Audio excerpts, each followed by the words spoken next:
Video. Hello, everybody. I just hit the light with my hand to make a kind of dramatic lighting effect. How are we doing? Welcome, everybody, to the stream. My name is Alistair, and we are playing a game called our Follow You Video Stream Challenge. So, you will see behind me we've got a painting. Beautiful, beautiful painting. We're going to be making a new painting today. All of you in the chat will be contributing to this painting. All you need to do to contribute is tell me what you want to see and where you want to see it. So if you want to see bananas, you type paint bananas. But the computer needs to know where you want me to paint it. So if you type a pair of coordinates, any two numbers between 0 and 100, so let's say bananas 2060, it will pick a location on my canvas and place a little marker on it, and I will know that is where you want me to paint bananas. I'll assume you want me to use paint, and you want to do it in a normal style, but if you type in the word style, followed by a word or phrase, then I will start painting in that style, to the best of my ability. If you type in using, I will use whatever it is you want me to use. So, we're going to be painting for about an hour. I've got a sheet of paper in front of me. I've got paints, I've got brushes, I've got Marmite. So we're going to be painting with that. And then after an hour's painting, we're going to name our piece. Maybe have a little bit of a debrief chat. Talk about the painting experience and what we got out of it. And then we're going to move on to the second half of the show. So the second half of the show, I'll be trying out a relatively new addition to the Stream Challenge, which is screenwriting. So I've done this a couple of times before, but I've added a couple of new mechanics since then. So in the screenwriting, we'll be coming up with a story together, a plot for an awesome new movie, and I need you to give me characters, locations, stage directions, and you can type into chat to change the emotional state or wants and needs of different characters. And it's up to me to try and weave a story that fits all of the wonderful things that you have fed into the pot. So, I'm seeing a lot of excitement for Marmite in the chat. That is good. Here it is. Here's the Marmite. Here it is right now on screen. This is available to paint with if you so desire. So, without further ado, I think it's time for us to get starting. Hello, Black Doom. Hello, Space Invader. And what's with that no when it comes to Marmite? I'm going to let you all fight over whether or not you want me to use Marmite. So, without further ado, I am going to switch us over to the painting game. And you shall start to see it in action. So, what do we have? What do we have on the screen? So, this is your canvas. This is your canvas. So, if you type in a pair of coordinates, if you type in, 100 is up there, apparently. It is, because I have rotated the thing. I am very quickly going to change something. So if you just let me, very sorry about this. I've just noticed there is something terribly wrong with the setup, which will hopefully be fixed if I turn the camera around. So let's switch off that, and then, yeah, that's my hand exactly the way I expect to see it. Okay, so let's go on. We've had a request for nothingness. So, if you want to see, so we've got a request for Shredword has come up, so Shredword is on there. We missed the request for nothingness, so type that in again. So let's see some Shredword. Anyone who hasn't met Shredword before, Shredword is my best friend. He is a paper shredder who eats books. So let's have Shredword and Dancing Elephant. So Shredword, let's start him out as a kind of yellow colour.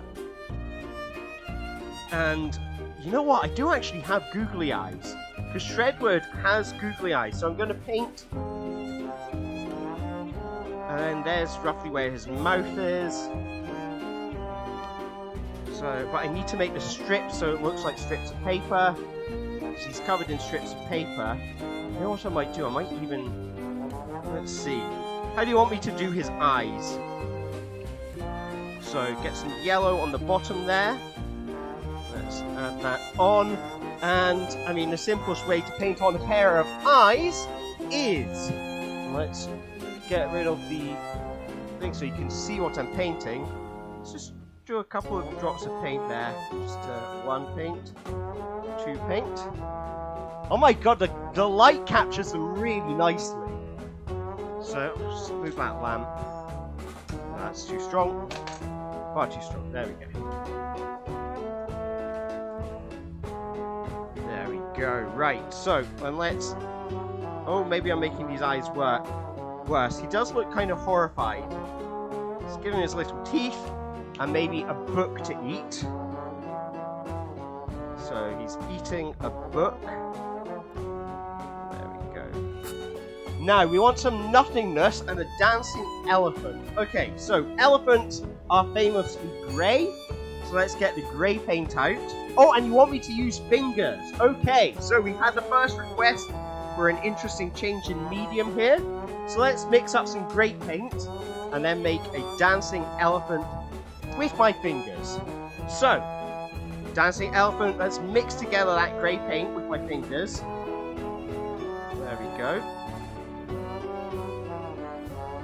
And so, you want it over there, so let's have, so it needs to have a trunk pointing up in the air. There we go, trunk pointing up in the air. And it needs to have its big chunky elephant feet, and its big round elephant belly, and big ears. So, and then a little elephant tail. So this is I'm quite happy with this. But it looks like it's just jumping and playing at the moment. How do I make it look like it's... How do I make it look like it's dancing? Maybe it needs some musical notes. Maybe I'll come back to this once I've drawn some nothingness. So what does nothingness? Nothingness has to be an empty black void, doesn't it? Now if you want me to change the style of this, all you need to do is type in style, followed by the style you want to see. Let's get a nice empty black void in here behind Shredward. Paint that with my fingers. Beautiful, beautiful. A sandworm. Sandworms are kind of sandy orange, and you want it jabby with my fingers. A kind of jabby style. So let's jab my fingers. Let's mix up some orange here. Mix up some orange with my fingers. There you go. You can see it happening right there. And let's jabbily make a sandworm. So, okay, so I've still got some of the black on my fingers, and that actually works quite nicely. So let's have it rising out from off the page. And it needs to have... They've got kind of like this kind of shape mouths, aren't they? Or are they... Or, wait, no, they've got like three things coming up off of them, aren't they? So, you want finger paint with my nose. Right. Okay, so let's get the gaping maw of this sandworm. It needs to have a big dark gaping maw. So I'll reuse the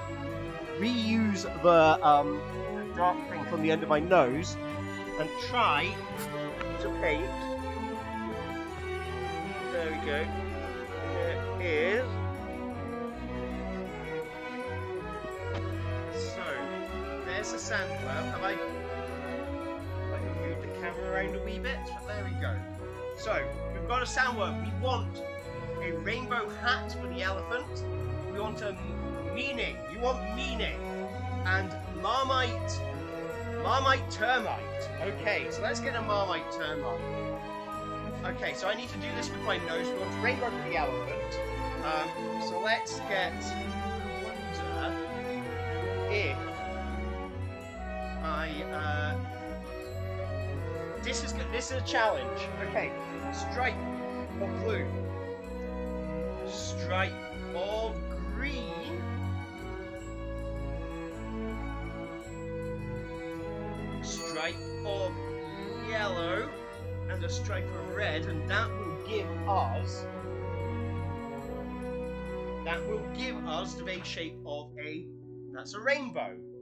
And now you just need me to paint it with my nose. Or my knuckles, which is slightly easier. Okay, cool. I think I got off lucky. I didn't have to press my hands into the paint, my face into the paint. Not yet, anyway. And let's make this rainbow over the elephant like that. So the elephant is now. Oh, it's a rainbow hat. Oh, okay. Well, I need to turn this into a hat now, don't I? Okay, so the impressionist style of a rainbow hat. So you want to just kind of like smother this on. That's actually kind of nice. It's a kind of floppy hat. It's just not resting on the elephant's head. That's the problem. So I'm trying to get this kind of impressionist style, which to me is all about little flecks of colour. You don't want the colour to mix together. You want the colour to be separated out to create that sort of shimmering effect. So let's get that all on. I wonder if what I want to do is, and it's a beautiful Easter Sunday hat. It's a beautiful, the elephant is happy because it's Easter. It's going to get its eggs. There we go.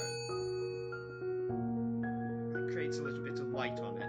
So you want it chaotic with knuckles. And you want some meaning. And what was the thing? I know I missed something. It was Marmite. You wanted a Marmite termite. Okay, Marmite termite coming up. Marmite termite. What do termites look like? They look like little ants, don't they? So that was up here in the corner. So let's get some ants here. So there's an ant. There we go. I mean, this is kind of chaotic, really, isn't it? Using a. Now I'm painting a large chunk of this termite off screen, so you can't really see it at the moment. So let's just adjust the position of the canvas so you can see it. There we go. There's our Marmite termite, and it's looking for meaning. And you want me to read the chat? Please read the chat. Now I've nosed your nose, and you want to hear my sweet Bob Ross commentary. Thank you very much. Thank you very much for reading the chat. So let's have some meaning, painted with my knuckles in a chaotic style. Meaning. How do we find meaning? We find meaning through books. We find meaning through good deeds. We find meaning through charity. So let's do something charitable. Let's do something charitable. We're gonna rain down money onto the elephant, onto the rainbow elephant. So we are raining down gold from above. This is going to give us meaning. We are raining gold, and we're raining dollar bills as well. So these dollar bills are green and painted with knuckles. So let's get some streaks of green to be the raining of the dollar bills that rain down upon the elephant. Reading the chat. So let's see if I can draw myself reading the chat. What am I wearing right now? I'm wearing a black t-shirt, white dungarees, and I've got a vaguely pink face. So let's get a knuckle and paint me reading the chat.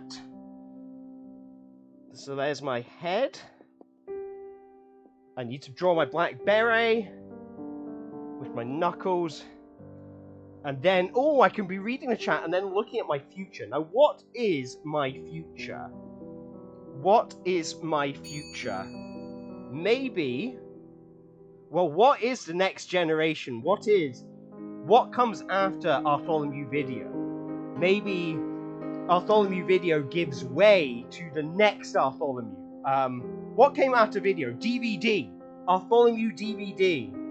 That's what okay, so my future has to be Bartholomew DVD. And this will be Bartholomew DVD's challenge. So, I'll draw a couple of eyes so I'm looking at chat. There we go, there's my eyes. Let's get rid of that marker just so we can see it. Now, let's have a look into my future will be, and you want me to use a fine liner. Ooh, a fine liner. What's the finest pen or pencil that I have? I've got some fine liners in here.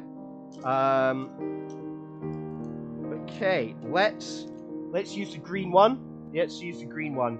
I'm going to draw my future. So, my future is going to go in that gap there. So here's where my future goes. Now my future is going to be, it's got to be, what happens in my future? I said DVD. So how can I make a DVD interesting? Well, let's just start painting and see what happens. Now, I think because the painting is wet, it's kind of wet with paint, I can just seem to drag, so I think I'm going to use this as a brush and draw the DVD. So this is our new DVD. This is my next form. This is what comes next. This is the next evolution, and we want a haunted VHS tape as well. Ooh, a haunted VHS tape. And it's just next to Shredwood, so it's almost like Shredwood had summoned it. So let's get this DVD. And let's... There we go. So this is roughly the shape of a DVD. So we've got a circle, we've got the parallel lines to make it look shiny. And you know how they kind of spread out from the middle? I'm just using the fine liner to just try and apply some paint onto here. And you want me to paint... I saw invisible ink. Invisible ink using candle wax. Okay. You asked for it, you wanted to see fire, we're gonna get some fire. Right. Where's matches? Now, okay, be very careful with matches. I'm not going to do anything that causes me to burn myself or my flat. I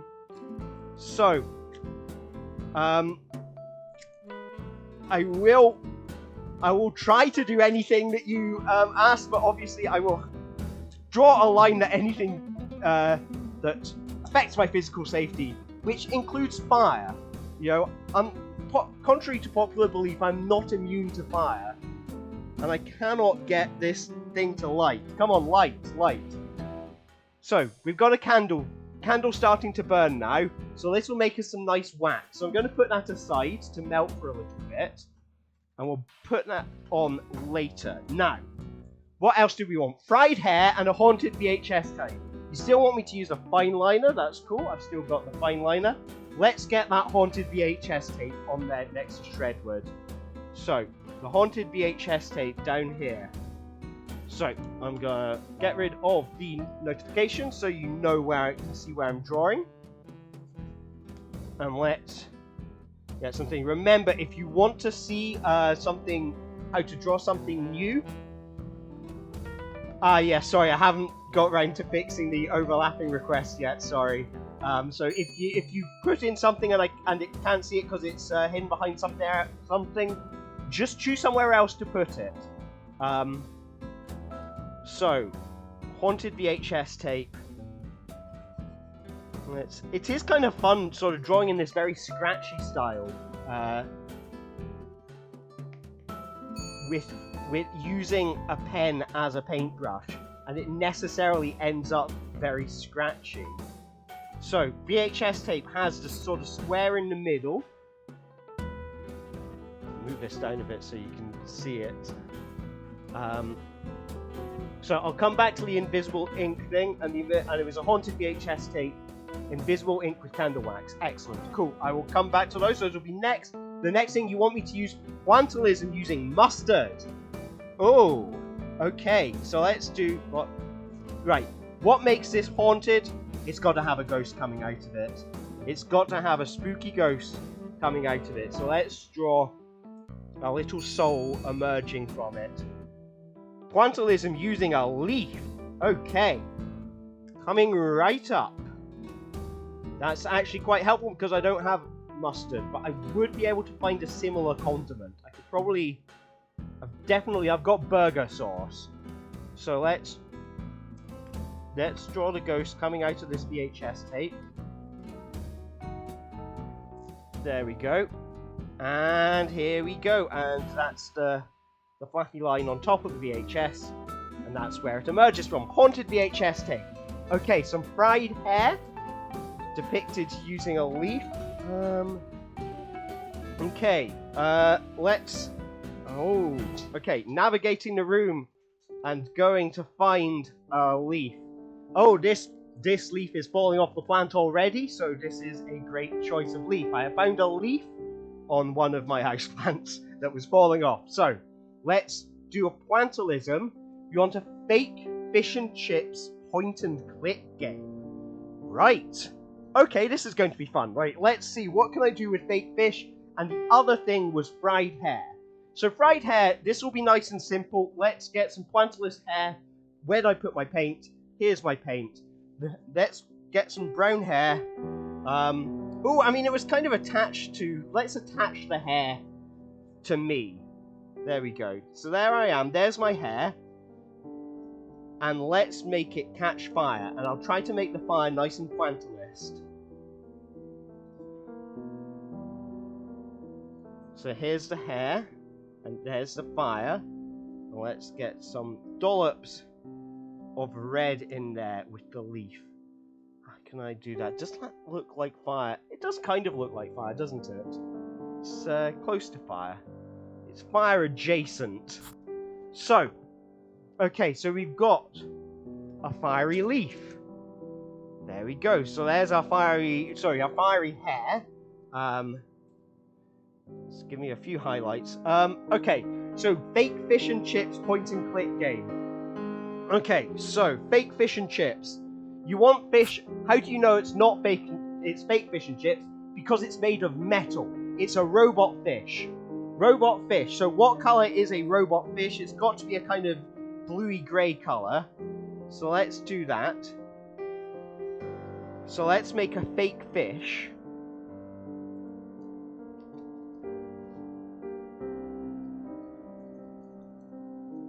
How can we make it look more robotic? What can I stick on it to make it more robotic?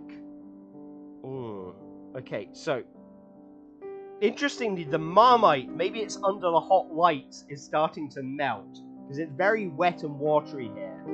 So there's some fake fish. Let's make some fake chips. Oh, here's fake fish. How can we? Okay, I need to make. How do I make it clear that the fish is robotic? That's what I want to try and figure out here. Okay, so let's get that leaf. I'm just dabbing on to keep the pointillist style. Just making some nice long streaks of yellow. These are clearly a paint of chips. Let's make it a point and click adventure by making a little mouse pointer to click on it. Let's get some paper and cut it into the shape of a mouse pointer. So, 1, 2,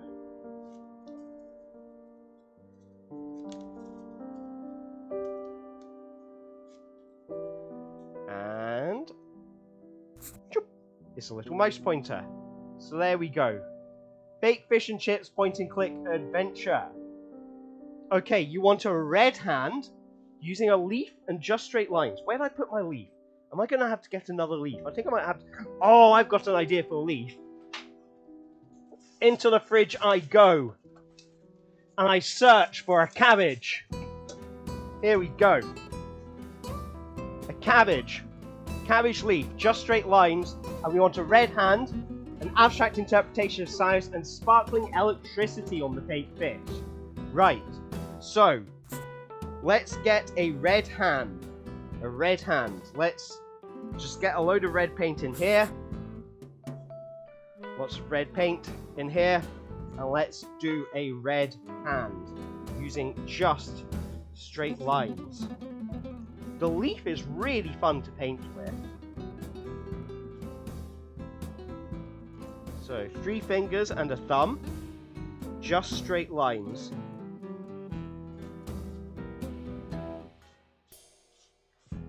There we go. How's that looking? Now it's hidden behind some shadows. So let's make that. There we go. The white hand of Saruman. So we've got our red hand using straight lines. Let's make this thumb a bit longer so you can see it on camera because it's kind of is slightly invisible. And make some extra joints for this finger so they're the right length. There we go. So we've got a red hand and a sparkling electricity. Electricity is light blue, I've decided. And you want me to use glued on paper. Glued on paper, right. So, let's get the paper out and let's use the natural adhesion of the paint. I don't think I'll need to use glue, but I do have it if we need it. So, let's make some electricity bolts. There we go. Like forks of lightning. And you want it to come out of the fake fish.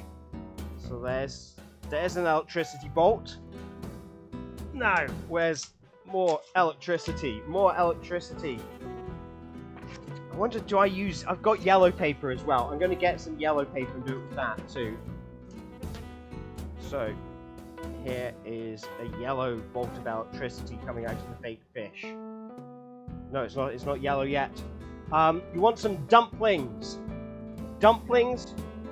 Let's do the bit more electricity. One more electricity bolt. And then let's get on and have a go at painting these dumplings. So, one more electricity bolt.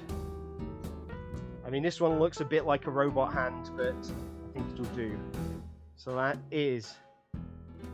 There we go. Make one bolt shorter than the other, and then that looks like electricity. It's like I'm giving my painting a haircut. Let's... Okay. So, dumplings. Dumplings using glued on paper. So, what's in the data? Oh, okay. Yes. I'm feeling dumplings. Let's get some paper and let's make a kind of a round shape. Let's see if we can make some kind of like pork bow or something. So here is layer 1 of the pork bow. Then we're going to add in some pork. Let's get some mix up. That's some shredded pork going in there. Shredded pork. Let's get some maroon. No, maroon's the wrong color. Chocolate. That's much better. Let's get some brown paint in there. You want no straight lines. So there we go. We've got some shredded pork. And then we are going to steam this dumpling. We're going to put the other side of the dumpling on top.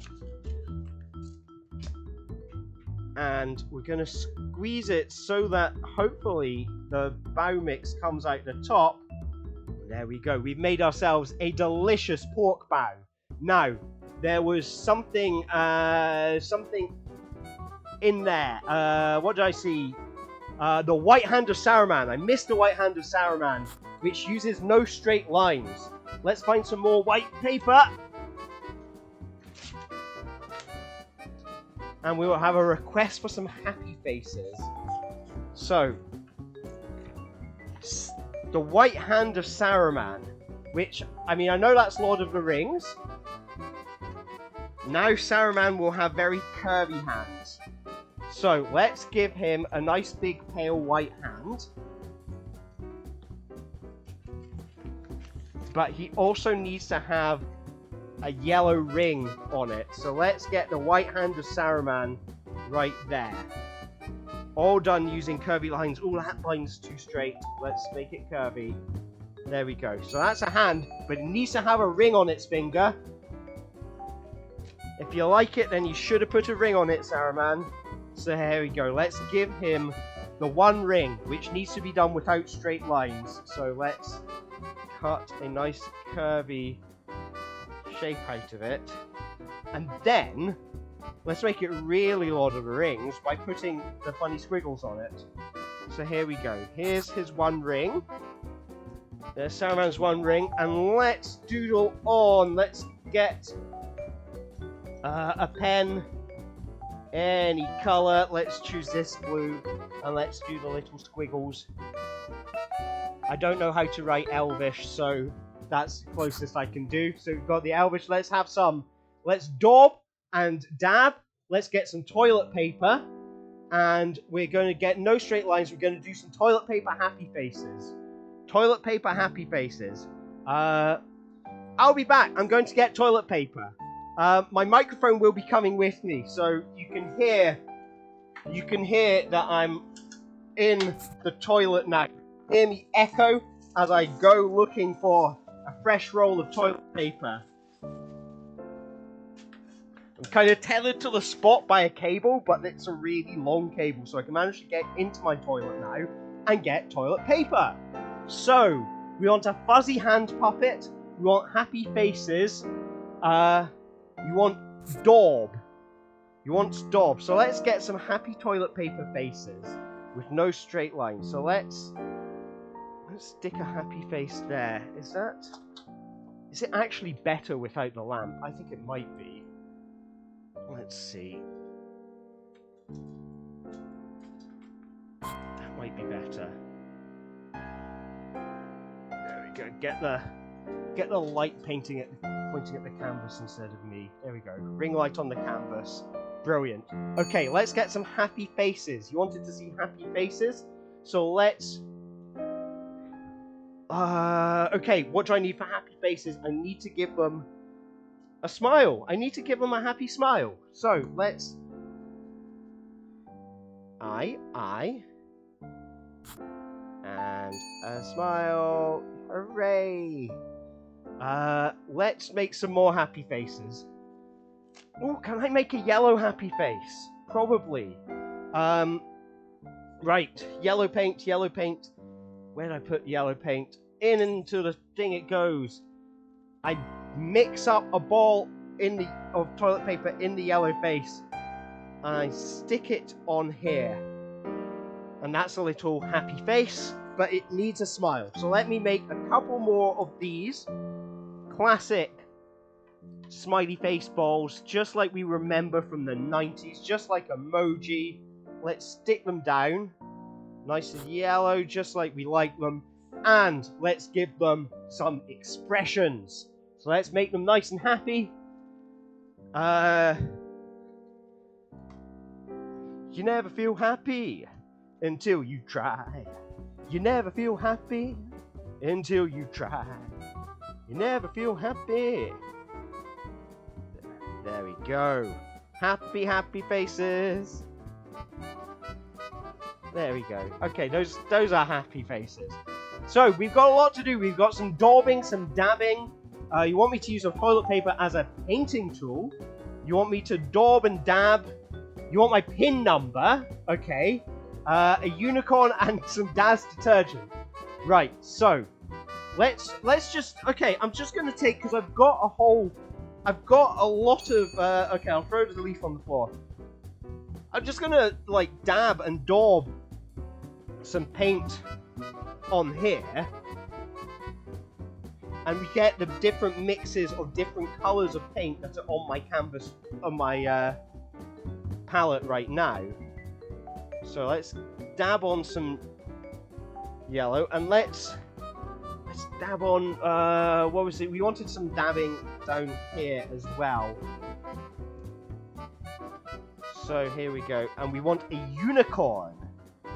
A unicorn, right. A unicorn, communism, Daz detergent, a funny hand puppet, fuzzy hand puppet, using sand. Alright, what is the closest thing I have to sand? Sand is probably sugar. So we're going to use sugar. We want a geometric style using sugar. And I have to, let's see, what do I have in my kitchen? I've got coffee beans, I've got couscous. Couscous is nature's sand. Here we go. Couscous. Let's paint with couscous. So, the thing down here was hand puppets or something. So, I'll figure out how to turn this into hand puppets. Let's do the unicorn.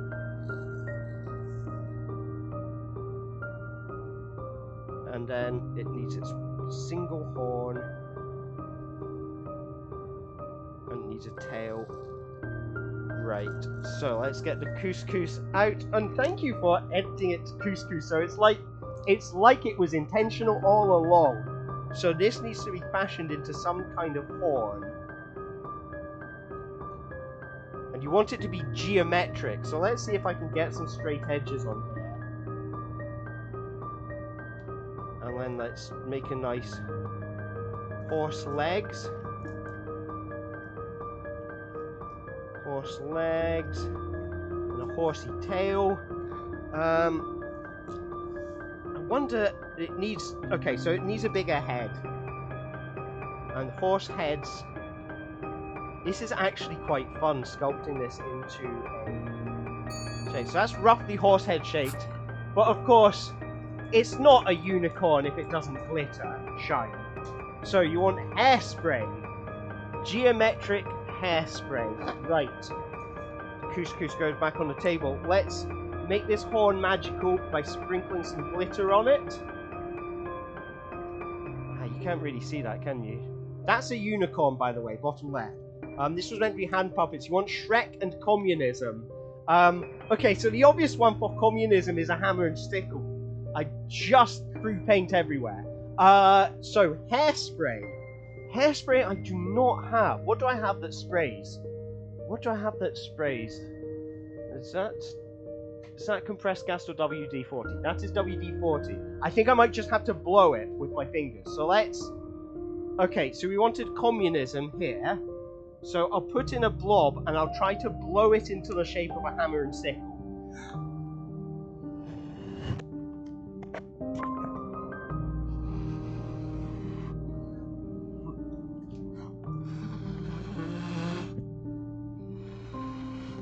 This is very difficult. This is very difficult. Do I have a straw I can use? Is this going to work as a straw if I take it apart? I have straws. I must have straws. I must have straws. And you want me to use a brush? Okay, well, that makes it easier. I don't have to look for straws if you want me to use a brush. Hammer and sickle, here we come. So there we go. I mean, that looks like a letter G. Okay, so a communist hammer and sickle. And it is just like... it is just like... yeah. Okay, let's have Shrek and let's use a brush. Let's have Shrek and we're going to use a brush to make Shrek. Okay. And you want me to use a hairbrush? Again, that's the thing I don't have.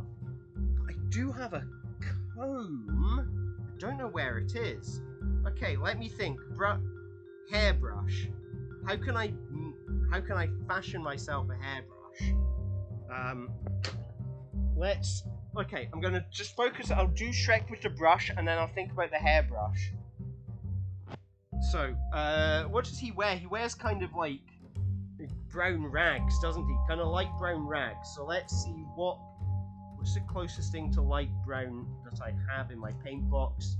I'm gonna have to mix some paint, so I'll just use grey. Shrek wears grey now. So let's get some grey on.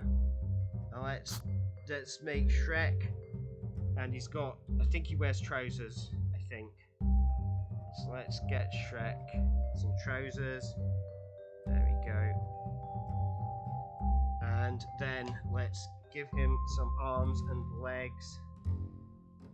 Does he have? He's got his feet at the bottom of his trousers. And there he is.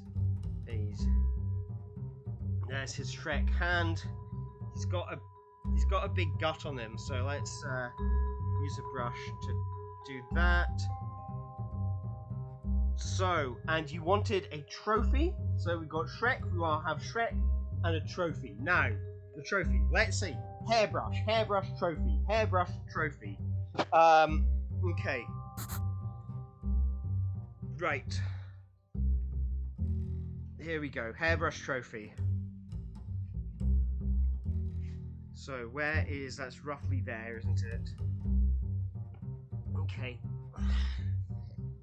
Let's see what I can do for you. Let's...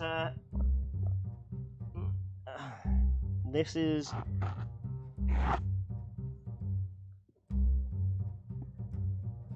It's weird painting like with your face so close up to the paint.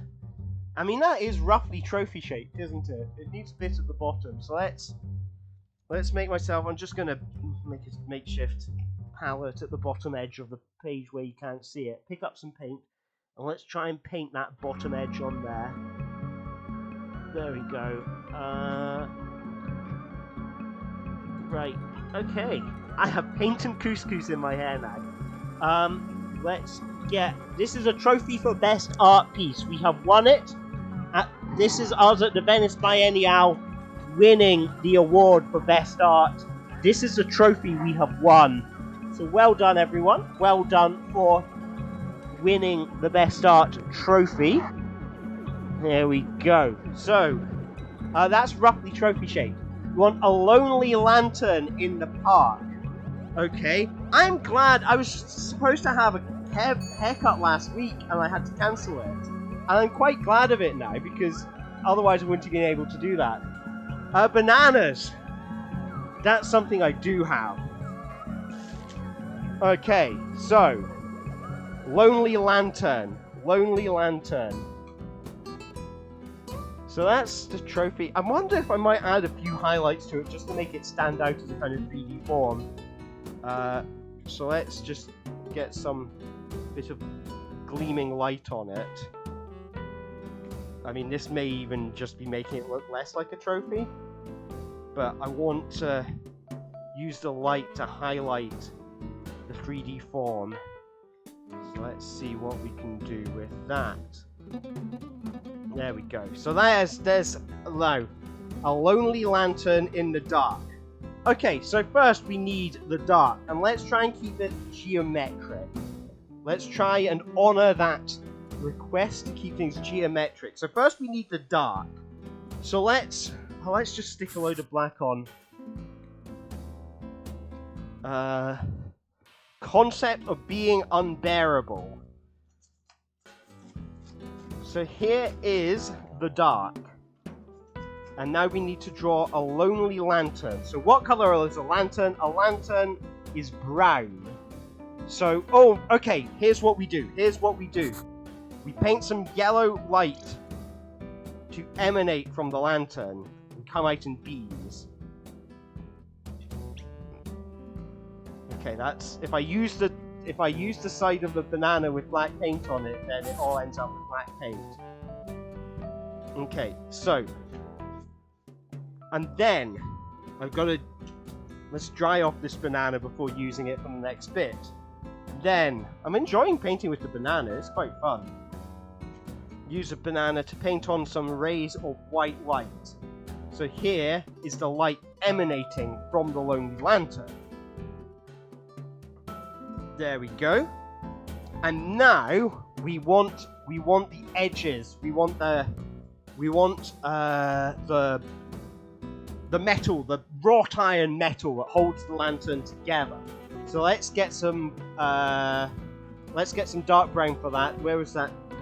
Chocolate coloured paint. It says chocolate. I assume it means colour rather than flavour. I do not want to find out what the paint tastes like. So let's try and construct a lantern. Can I just etch a lantern shape into the paint? Almost. Let's try and pour some paint on and get that to work. And there we go, a lonely lantern. That actually seems to have come out quite well. Look at that. I'm quite proud of that. That is weirdly good. Right, so we've got a lot of requests now. We want the alien thing, the concept of being unbearable, an alien breaking through a dumpling, and we want an alien thing. So we want some aliens, we want some sad faces, we want the concept of being unbearable, we want it all done geometrically with a banana. Oh, I did some straight lines by accident there, so that's pretty good. The concept of being unbearable is like the concept of not being a bear, or the concept of being... It's like, how am I when I'm unbearable? Is I don't stop talking.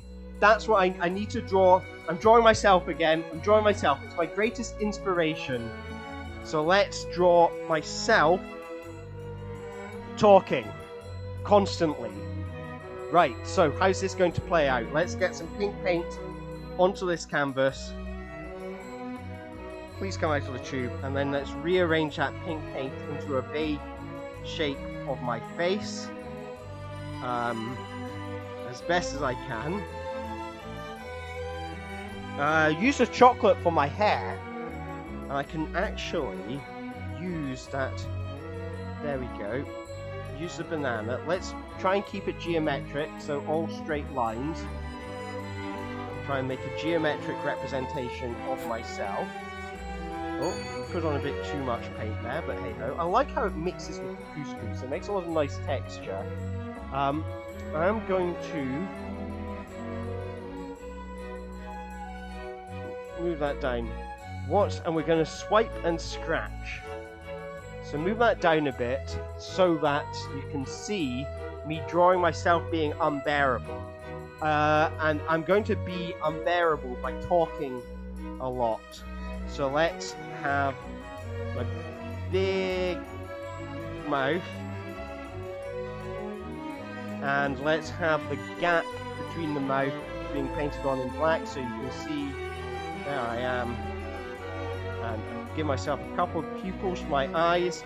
And then I need to be talking. How am I talking endlessly? I think there needs to be like, so I'm swiping to make this is my voice. This is when I'm being annoying. My voice comes out like swirly clouds. It's like, oh god, Alistair won't shut up about Sonic again. Oh, he's going on. He's telling one of his stories. Oh, stop him! Stop him! There we go. I'm going to zoom out of it just so you can see that a bit better. There we go. So that's the concept of being unbearable. We want a fish selfie. We wanted some aliens and the selfish fish selfie. So let's get swiping. Let's swipe some aliens. What colours haven't we used yet for the aliens? We haven't used a lot of blues. We haven't used any purples. So let's make some purple aliens and make a purple alien thing to come up onto the screen. So there we go. Purple alien thing. So, and it's made using swiping motions. So swiping. So what does a swiping motion look like? It's like swipe.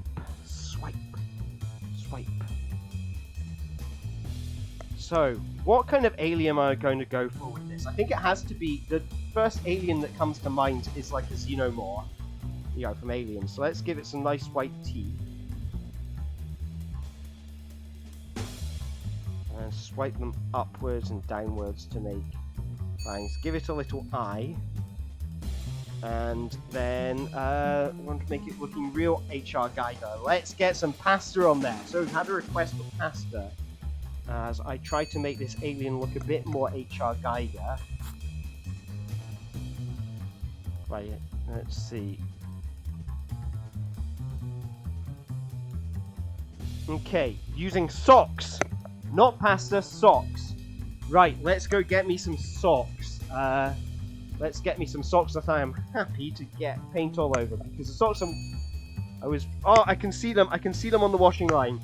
I can see them. There we go. The socks I am happiest to get mucky. Pasta in socks. Right. Okay, I can see macaroni. I'm going to get macaroni. We're getting macaroni. Macaroni gym sock. That would be a good name for a band. Macaroni in a sock. Macaroni in a sock. Macaroni in a sock. Macaroni in a sock. Macaroni in a sock. Poor socks. It's alright. Socks are destined to be art materials. Everything is destined to be art materials. You and I are destined to be art materials. You know, this is the circle of life. Everything becomes art. Life imitates art. Life becomes art. The socks are, they accept what they become.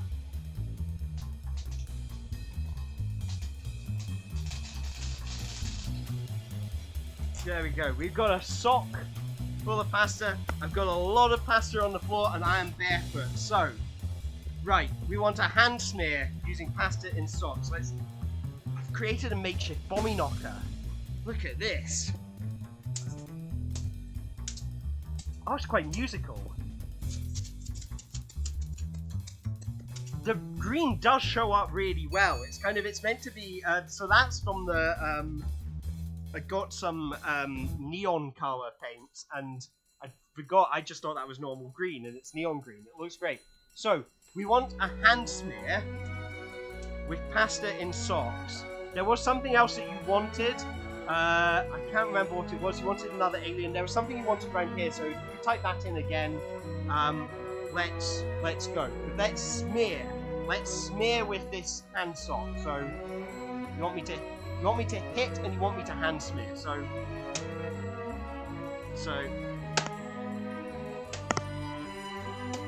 oh wow, we are through the paper and onto the table. This is magnificent. This is real art, okay? This is when you know you have gone past the boundaries of normal painting and into real art territory. Damien Hirst would sell this kind of hole in a table. So let's build on this. What are we going to do with this hole in the table? Let's build on this. This is exciting. I'm very excited about this gap in the table. What should we do with it? Let's have some ideas. Let's in chat, just type out, what do you want to see? What do you want to see? I'm excited. As you can tell, I'm bouncing around. I feel like we've hit on something. You want me to fold? You want me to fold? Alright, tell me where you want me to fold. Give me some coordinates to fold. We're through the art looking glass here, people. We have emerged into another side. This is a new form of art. Wax, but blow out the candle.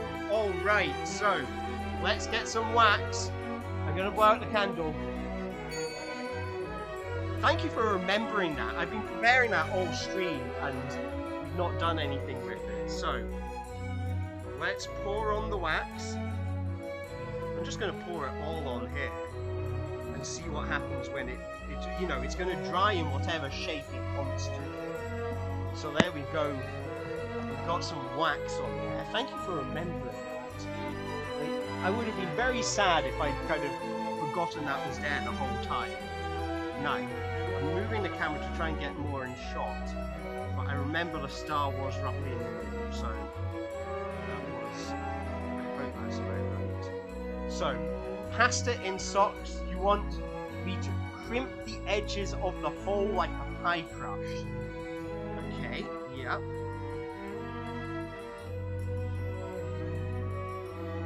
Interesting, yep.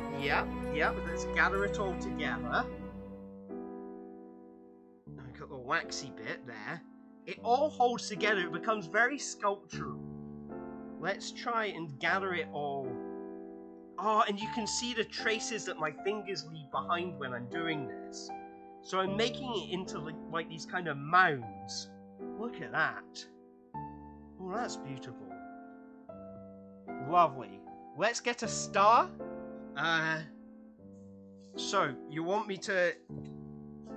God, this is really weird standing on the.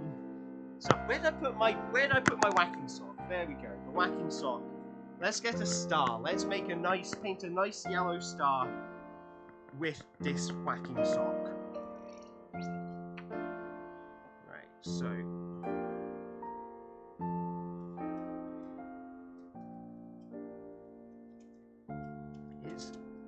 This is an interesting thing to paint with. I think I'm just going to put the paint on and then smear it with the sock, because to stop it getting mixed up with the other colours. And you want toilet paper glued behind the hole. Oh, interesting. Okay, let's get the toilet paper out again. This is beautiful. We're making it like a sculpture here. So let's get some toilet paper. We'll stick it right here so I've got access to it. Let's get some glue on it and then stick it behind the hole. And you want a mummy face. Oh my god, it makes like a mountain. Let's get some more toilet paper and glue it here. I'm going to put one behind the star because I think that's interesting. We're making like mountains now. I'm going to show you this at the end. I'm going to move the camera around so you can see the 3D form of this, because this is, we've made a sculpture here. And this is, I am very happy that we started out, and I'm sorry, my earphone is whacking against the microphone. I don't know how to put it back in my ear because the cables are all tangled up with each other. There we go. So, a creepy doll. Okay, so let's get this mummy face. I wonder if I can make a mummy out of toilet paper. So, let's see. Because I'd like to get, if we can get strips of the toilet paper and have like a horrifying purple face peeking out from behind it, I think that's going to work. So, let's give that a try. Here is, so I've got some bandages here. Here's some bandages. Let's make a horrifying purple face in the middle. So here's Imhotep. There we go. Imhotep, the mummy, who's all kind of hollowed out. So let's get some nice black eyes for Imhotep and a shrieking mouth. There we go. So that's a hollow face of Imhotep. There we go. Now, but it's not a mummy until it is wrapped in bandages. So here we go.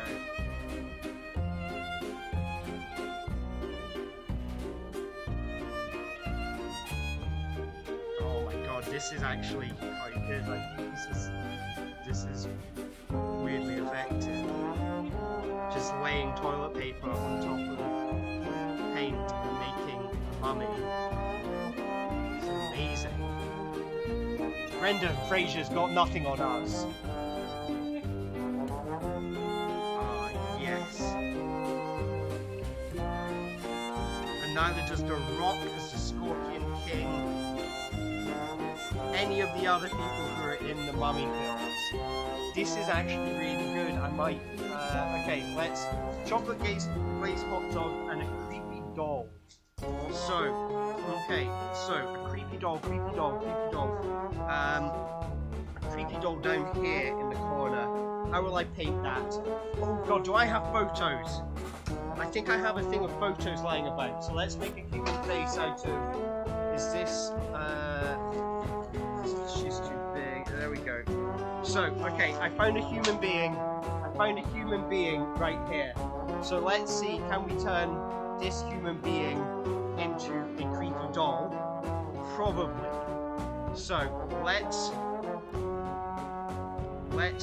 stick her on there, and then let's get a black pen, and then she's going to turn into a ventriloquist dummy.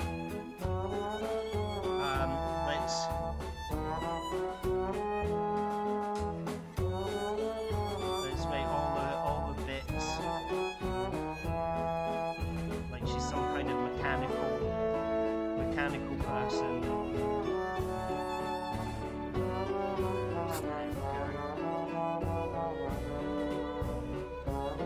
And what is creepy than a pair of horrifying red eyes?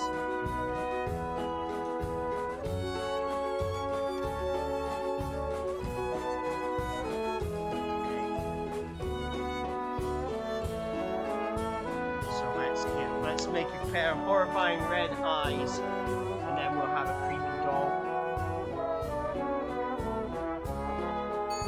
There we go. Creepy doll there. A yellow sarcophagus.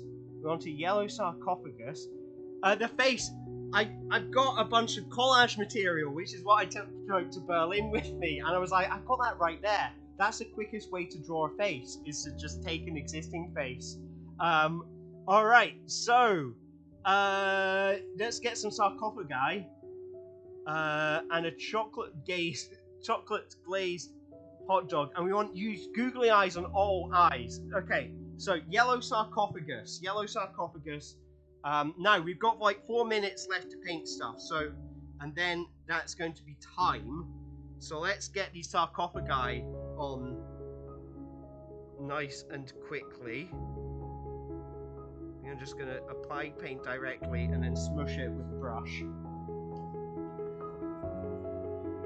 until it's roughly sarcophagus shaped. So there's some kind of sarcophagi. What was the other thing we wanted? Chocolate glazed hot dog. Okay, so what color is hot dog meat? Let's say it's maroon. So let's get some maroon paint on here. We want okay, orange yellow. Let's say that's bread colored. So that's going to be behind it, and then in front of it, and we're going to make that roughly bread shaped. So let's get a brush and smooth that out if we can. No, that just mushes together with the couscous. Interesting. Right. Let's see. Right. Okay. Well, that's interesting. Paint mixes with couscous interestingly. I will remember that for future. Right. And then we need to glaze it with chocolate. Where's the chocolate paint? Here's the chocolate paint. So let's glaze it with chocolate.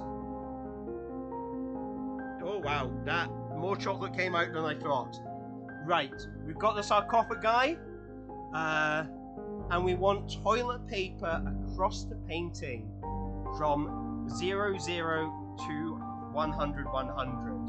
So I don't want to cover it all up. So what I'm going to do is I'm going to make a nice long snake of toilet paper, so you can still see it's all visible.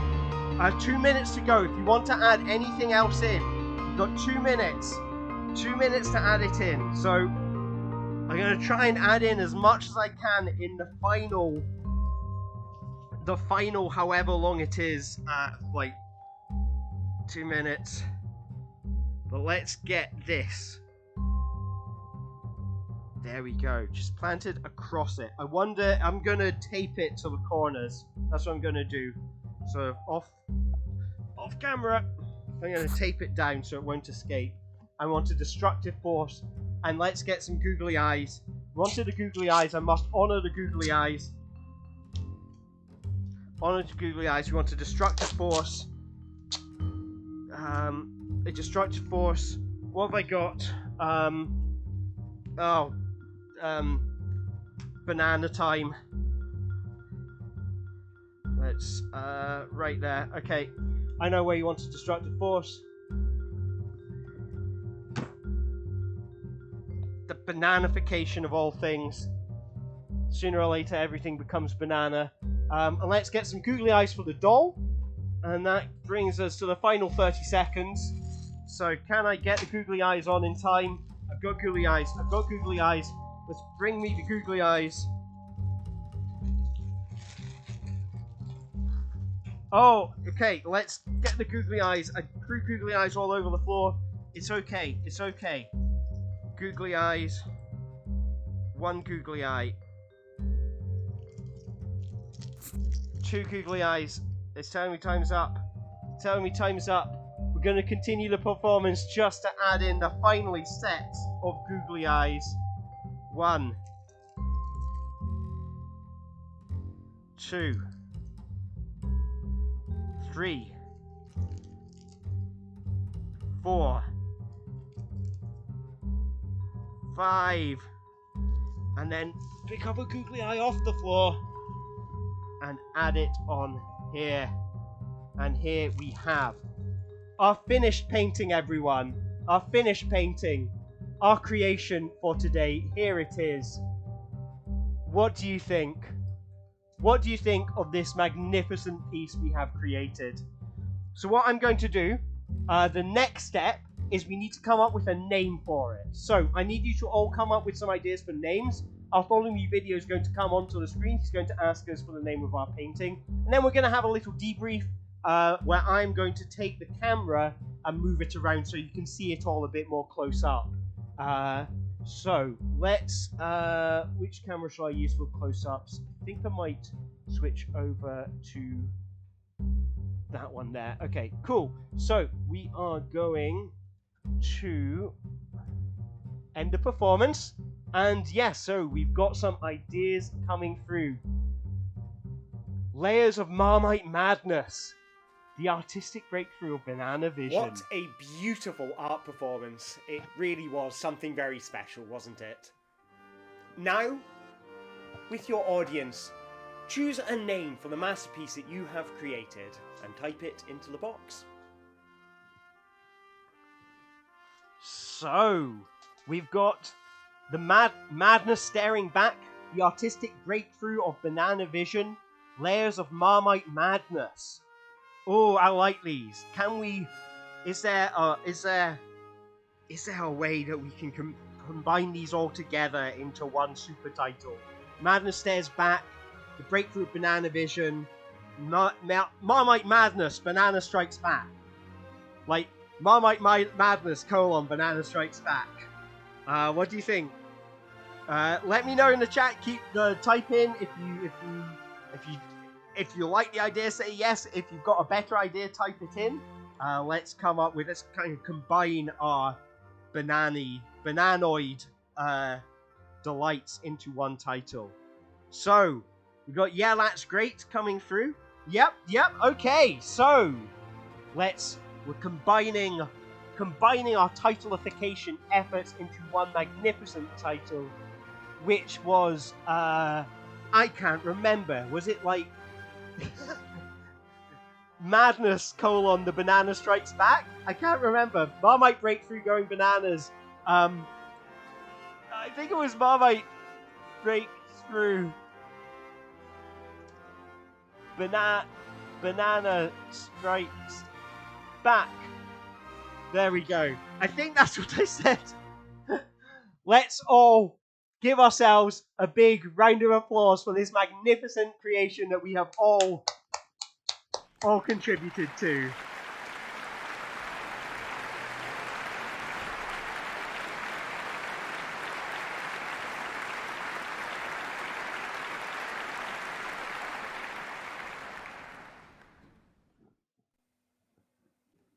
Good work, everyone. Here comes Bartholomew.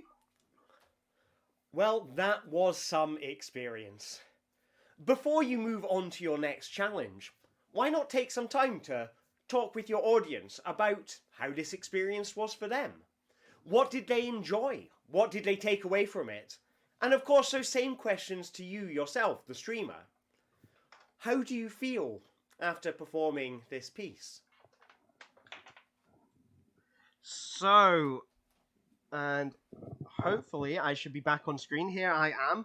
You can see my very painty forehead right now. That's from the brush. I really enjoyed doing that. That was actually really fun, but it feels really weird up close. This is our creation, and I wanted to show you some close-ups of just how it looks, because it's very kind of sculptural, very 3D. Let's put the lamp back on and see if we can get some more dramatic lighting on it. There we go. I think that's quite dramatic. So yeah, so we've got the googly eyes. Googly eyes. There we go. So you can see roughly the view I've had of it.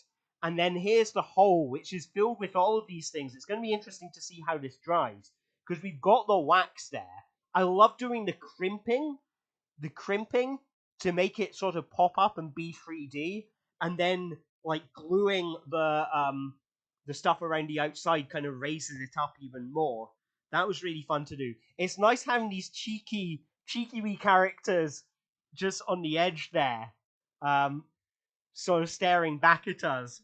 And yeah, I like the mix. It's going to be very interesting to see how this looks when it dries. So usually what I do after a stream is I'll go around taking close-ups. But I'm going to be interested to see, because obviously the paint has a lot of gloss on it while it's still wet. But that's going to dry into different colors. It might look very interesting. I'm also quite keen to see how the banana, like what happens as it browns and goes mushy. And then you've got this absolutely pristine line of toilet paper running all the way down it, which is like this kind of like sort of, I don't know, it's like a sort of a reminder of what like unmessy looks like. So here I'm quite. This is quite a nice.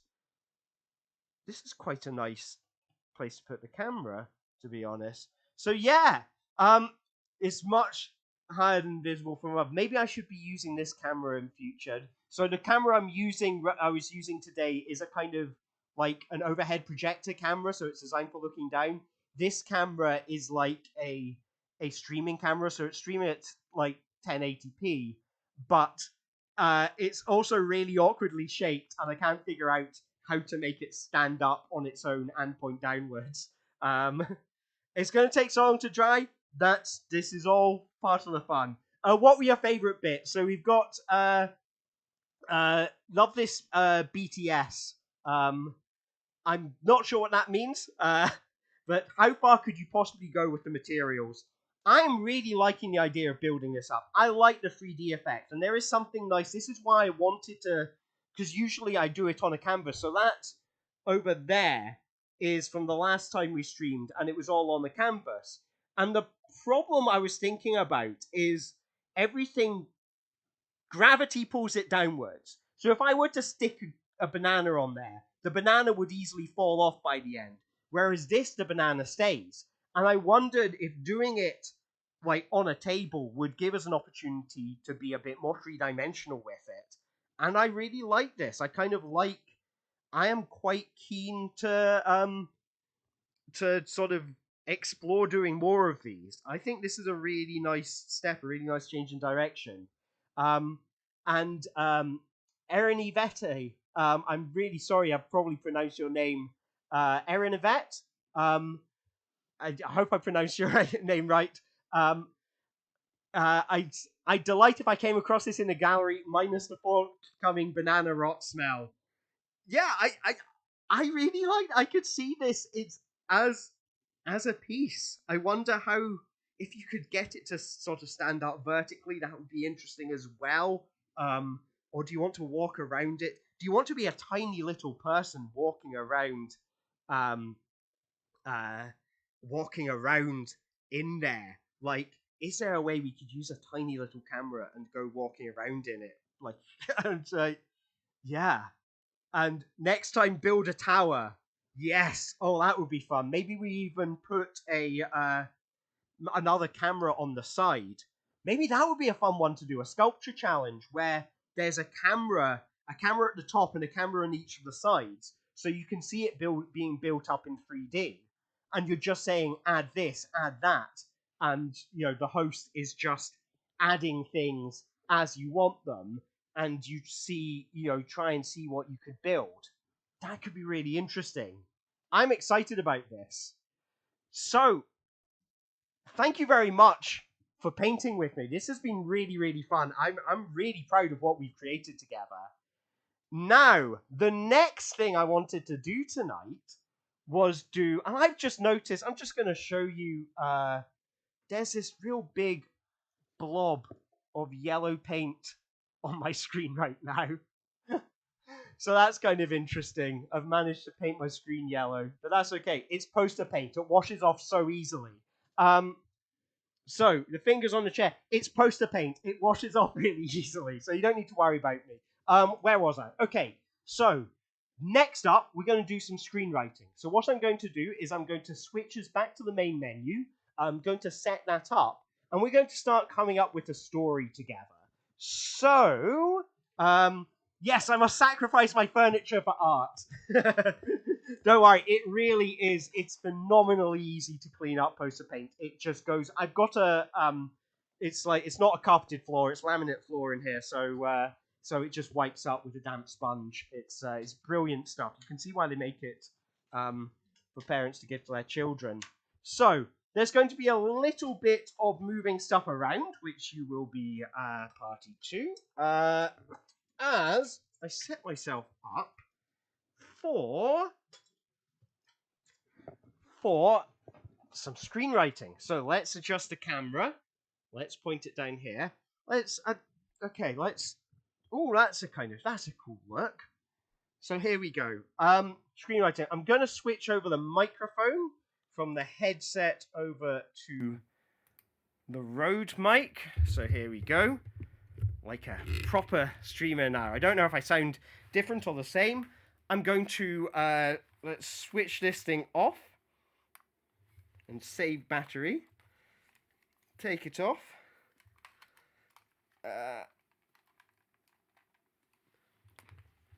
And I am going to switch us over to the setup for screenwriting. So, what is screenwriting and how does it work? In the screenwriting, what we will be doing, a little more loud and high quality. Excellent! That's what I wanted it to be, is more high quality. Fantastic. Well, I mean, if it's not more high quality, then I wasted money on a good microphone. So, cool. So, for the next hour, we will be coming up with an awesome new movie. So, how will we do that? I'm going to need you to type in characters, locations, actions that can be performed by the characters. What else? You can tell me how the characters are, what do they want, what do they need, all by typing in keywords. So what I will do is I'll switch us over to the beginning of the screenwriting game. And that is going to take us... so here's the setup screen. We're connected. Oh, it says we're disconnected. Let's disconnect and connect again, just in case. And we're connected. Excellent. And we're going to select the screenwriting stream. So it's in beta. So at the moment, usually the idea is that you select the different ones and after all a new video, we'll talk you through how to play them. But with the recently added ones, so that's dancing, singing, screenwriting, and the encyclopedia, I haven't recorded new footage for that, so it's just footage of bees. But here we go. 60 seconds on this challenge. And here's me. I am on the stream cam. And let's reset everything. And this will take us through to the screenwriting game. So here we are in screenwriting time. This is our first draft of our new movie. So we're going to need a character and a location. So if you type in character followed by a name of a character and location followed by the name of a location, these will be added to the pool. These will be added to the story. They will start to come up. If you want to see more of a character or a location, type in more followed by that character or location's name. If you want to see if the character should want something, then type in the name of the character followed by wants followed by what you want them to want. If you type in the word help, you will see a big long list of all the different commands you can do. So if you type in the word help, you'll be able to see everything. You know what? I might actually do that right now. So you have that to hand. They show up above my head as well, but obviously there's quite a few in this one. So some of these are newly added to see what I can do. So we've added in some characters. And hopefully it should make sense. We do have, I think, Black Doom, you've played this before. So, like, if you haven't played this before, just do what Black Doom's doing. You can say a character is something or is not something. Anyway, we're beginning our story. Our story begins in a dressing room. A wise, wrinkly old man is in this drinky room. We'll call him Jeffrey. Jeffrey, wrinkly old Jeffrey is in the dressing room and he wants to play Hamlet. But he is playing a bit part. He is playing a bit part in Hamlet. So there's a production of Hamlet going on, and Jeffrey, a wrinkly old man, is playing a bit part. He's playing guard number 2, and he is lamenting. He's listening to the play going on in the distance.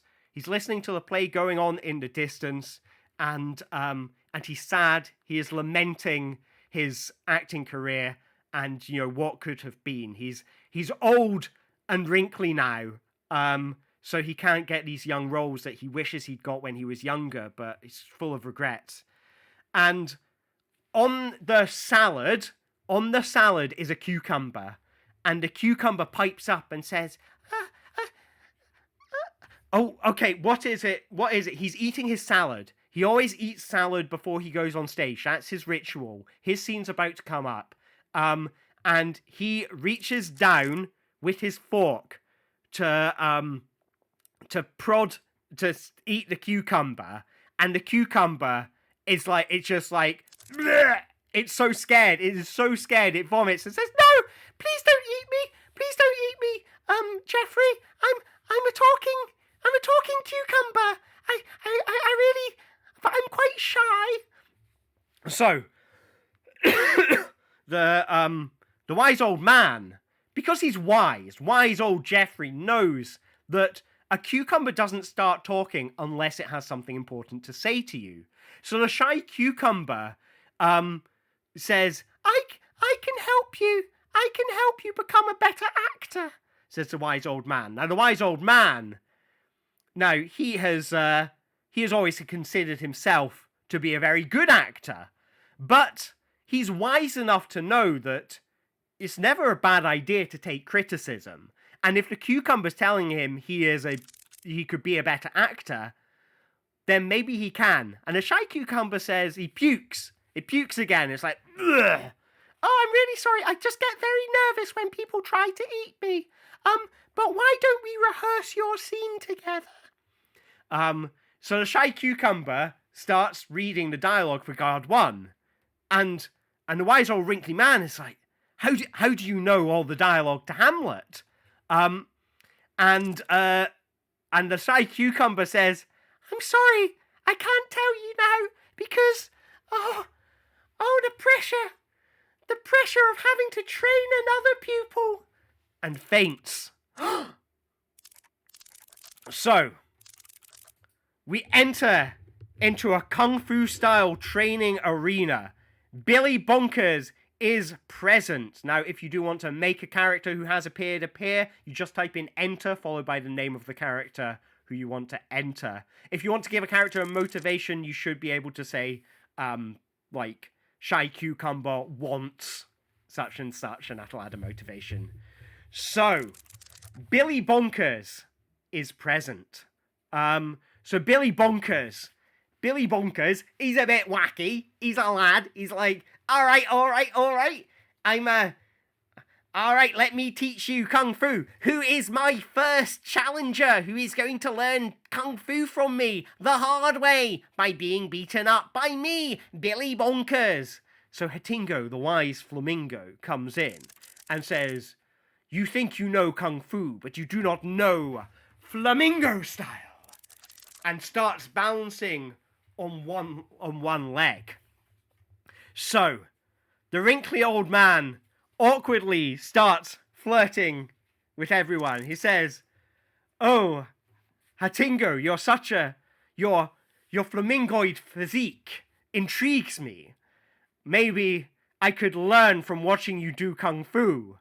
Now, Hatingo the flamingo wants to win so badly that he jumps into the air, does a magnificent flying bird kick right into Billy Bonkers, who gets kicked through a wall and goes flying, and he kicks all the way out of the wall into the next scene.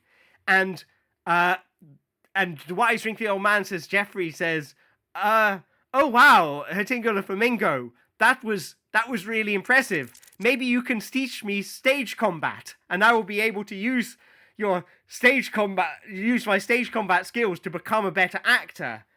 And the shy cucumber hops in behind the winkly old man and says, "Oh, yes, this is what you need to do. You wrinkly old man whose name I've forgotten. You need to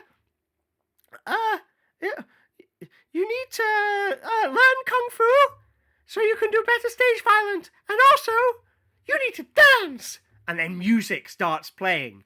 In comes Billy Bonkers with a big boombox, and it's playing Earth, Wind and Fire. It's playing Do You Remember the 21st night of September? And then the shy cucumber is dancing and is like, oh, dance with me, you wrinkly old man. And the wrinkly old man, who has learnt to trust the shy cucumber because he's wise enough. He is wise enough to trust a cucumber. Starts dancing with the cucumber, and they all have this big funky dance number, and they're all singing about learning kung fu is fun. It's fun to learn kung fu. Learning kung fu is fun. It's so much fun to play kung fu. Let's all learn kung fu, yeah. Let's all learn kung fu. Let's all learn kung fu, yeah. Let's all learn kung fu. And so Hatingo the flamingo, during this song, they hear on the tannoy, Hatingo the flamingo, you are needed on stage. And Hatingo the flamingo goes, I am off now. I must play Hamlet. So, a flaw is overcome in this next scene. We're back in the dressing room, and we can hear the old man is on stage in the distance playing Gartu, going, I'm sorry, Hamlet, I can't let you back into the palace because your uncle won't let you in. And a playful egg and a shy cucumber are present. The shy cucumber is still dancing, still got that song in its head from the previous scene. The playful egg says, woo-hoo-hoo! Oh, cucumber, I bet you can't catch me!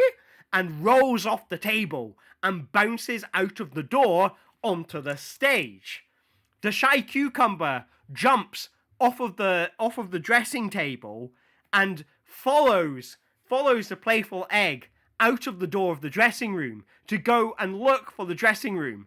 And the shy cucumber, a flaw needs to be overcome in this scene. So in this scene, the shy cucumber has to overcome its shyness. So it needs to learn confidence. It sees the playful egg is rolling around on stage in the middle of the scene, and it's like, and the cucumber's like, oh my god, the egg is on stage. It's going to ruin the performance for everyone. And so the shy cucumber, this is how it moves. It jumps, and then it gets to the curtain, and it could go and retrieve the egg, but it's too shy to appear in front of the audience. It's scared, and it jumps in fear. Oh no! What do I do? I've got so much stage fright. And the Queen of Marmite arrives from. She was the Queen of Marmite emerges from behind the shadows because she is a jar of Marmite. She was on the part of the salad with the shy cucumber, and she says, if you want to overcome your stage fright, all you need to do is imagine everyone in the audience naked. And then she looks out at the audience, imagines them naked, and then pukes up Marmite everywhere. It's like, oh, I just did it and it was horrible, but I certainly feel more confident now. So Funky Lafunga appears. Now Funky Lafunga is a mushroom who was on the plate of salad. And Funky Lafunga appears and says, needs to wobble. Why does she need to wobble? She's so funky. She needs to wobble. She's like, oh my god, I need to wobble so bad. I'm just gonna go onto that stage and wobble. And now there's an egg rolling around on stage. And there's a fungus bouncing around on stage, just having a wobble in front of everyone. The Queen of Marmite turns to the shy cucumber and says, if you want to save the play, you're going to have to overcome your shyness. And then vanishes in a puff of smoky Marmite. So the shy cucumber is there on stage looking at this jumping, bouncing fungus, and just bouncing around, and the Funky the Funga is there, and oh my god, and the shy cucumber says, overcomes its shyness and says, "Now I shall be Hamlet," and walks onto stage and says, "Hello, everyone! I am Hamlet, and I have come into the palace." And Funky the Fungus sees Shy Cucumber and her newfound confidence, and immediately falls in love with her, falls in love with this cucumber that has overcome shyness.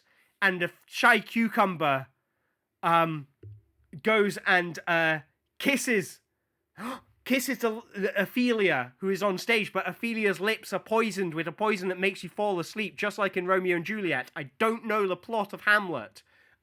So the Shy Cucumber doesn't realize they're using real poison on stage and falls asleep. Hatingo the Flamingo walks on stage and says, and is like, "Aha, I'm here for my scene now. Wait, there's a Hamlet already here. And it's asleep. Whatever am I to do?" Shy Cucumber, meanwhile, begins ascending upwards, and in her dreamlike state, she's kind of accessed some kind of subconscious flying cucumber power. And so the flamingo dives down and swoops down to get to catch that cucumber. But it's just all hitting off. The flamingo's chasing after the cucumber's asleep, and this is all going on during a performance of Hamlet. So, in scene 4, in which a mystery is established, we are back at the Kung Fu Style training arena. We've gone back in time to the past. We're stepping back into a previous scene that happened before all of this kicked off. Boombox, Shy Cucumber, Billy Bonkers, and the Queen of Marmite are present. The Boombox is alive, and the Shy Cucumber wants money. And the Shy Cucumber, Billy Bonkers is training them in the art of Kung Fu acting. And says, if you want to be better actors, if you want to transcend your position as lowly food objects and musical equipment, you need to learn Kung Fu, because Kung Fu is the only way to truly come alive.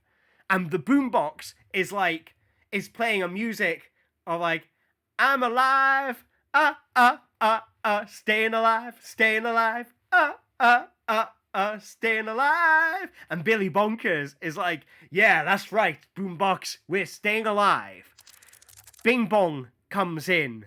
Bing Bong, the imaginary friend from the film Inside Out, comes in and says, oh, hello, I can't remember what I'm like in Inside Out, but this is an Inside Out prequel, so I'm establishing my character here. It may change by the end of the story, so I become more like I am Inside Out. But Billy Bonkers, I've come to pick on you. I want your lunch money. Now, Shy Cucumber, I can't remember, a mystery is established in this scene, isn't it? So Shy Cucumber also wants money, and is like, oh, I could get inside of this. And Bing Bong says, all right, give you your money, or I'll... And then soon as he says it, a flying bird kick from Boombox right into his gut, and he causes him to puke up all of his lunch. And Billy Bonkers says, well, if you want my lunch money, then maybe you'll need 2 lunch monies so that you can buy your first lunch and the second lunch. Hatingo the Flamingo storms in and says, what is this violence in my dojo? This is a school of acting, not a school of violence, because it's his acting school. Bing Bong trips over his shoelaces, and Hatingo, and falls onto a big pile of poppies. And the poppies float up into the air and drift around Hatingo the Flamingo's head, and Hatingo the Flamingo immediately falls asleep. Bing Bong's paranoid. He's like, what kind of... Who put put poppies in the dojo, knowing that Hatingo the Flamingo is allergic to poppies. Let's find out in scene 5. We are outside the Louvre for scene 5. The King of Diamonds, a Playful Egg, and Billy Bonkers are all present. What are they doing? It's a heist. It's a heist. They are going to steal the painting of Ophelia from the Louvre. In order to use it, they're going to bring the painting of Ophelia to life so that she can act in their play of Hamlet. The King of Diamonds is there, pulled out of the King of Diamonds, because the King of Diamonds, obviously the famous French king from the Diamond family, the play are all there. Hatinga the Flamingo and Batinga the Bat, they all start robbing the Louvre. Batinga the Bat says, "All right, lads, we're here to rob the Louvre. Now let's break in." They smash through the window of the big glass pyramid. They've got like a van. They're in a white van, and they're driving and they're skidding around corners. And they're going, "All right, where's that painting of Ophelia? Where is it?" Batingo the Bat removes his hat. And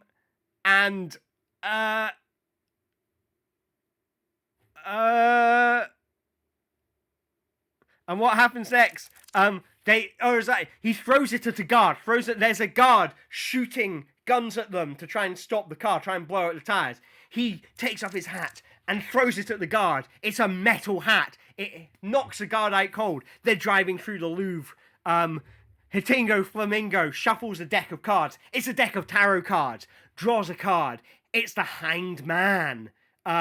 Which means that Hatingo reads from that their fortunes have changed. This is all going to go horribly, horribly wrong.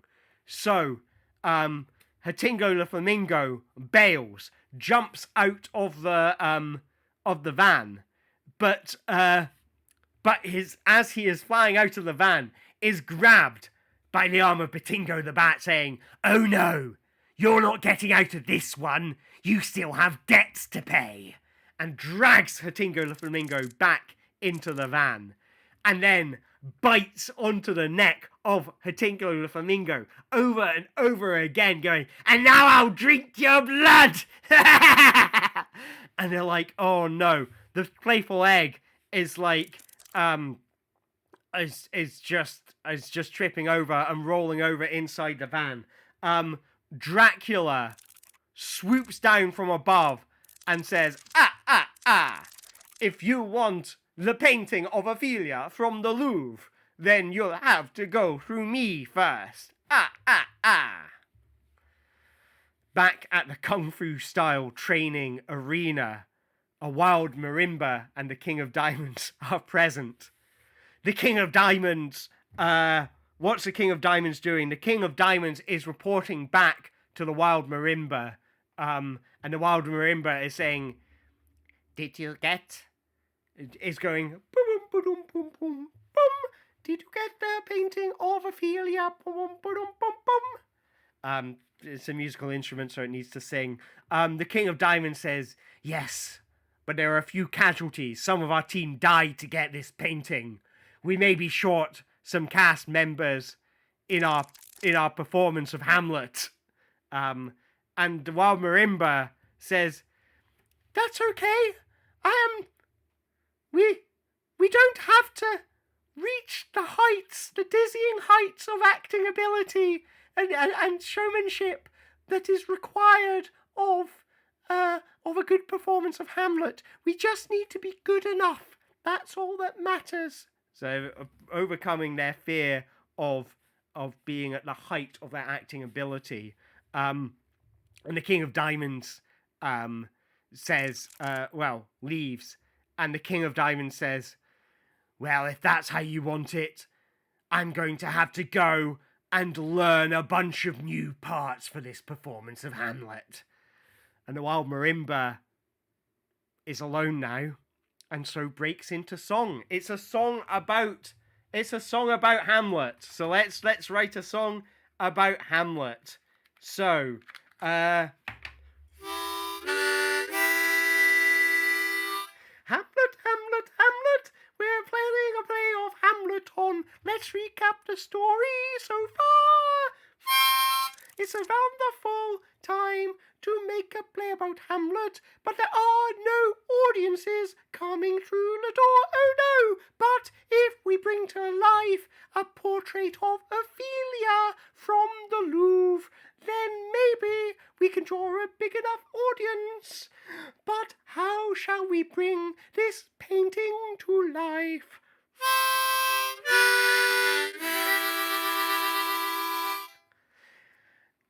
Second verse of the song. Let's dance, and I'll start swinging. She starts swinging lasso around her head. It becomes line dancing. Hitingo Flamingo enters the room and says, "All right, we got the painting of Ophelia. It can perform in our performance of Hamlet." And the wild marimba goes. The wild marimba hears her phone going off, and it's like,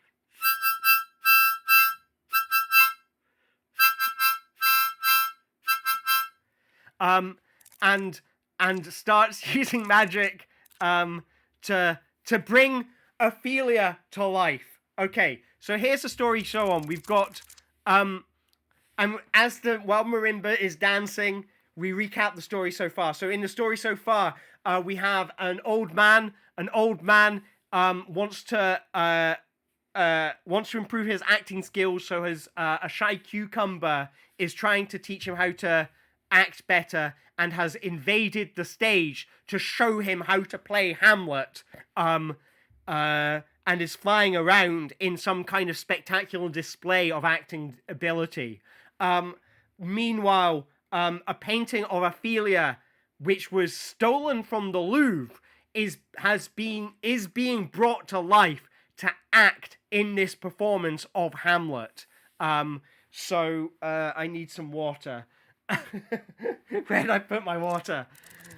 Okay, so a shocking twist in scene 7.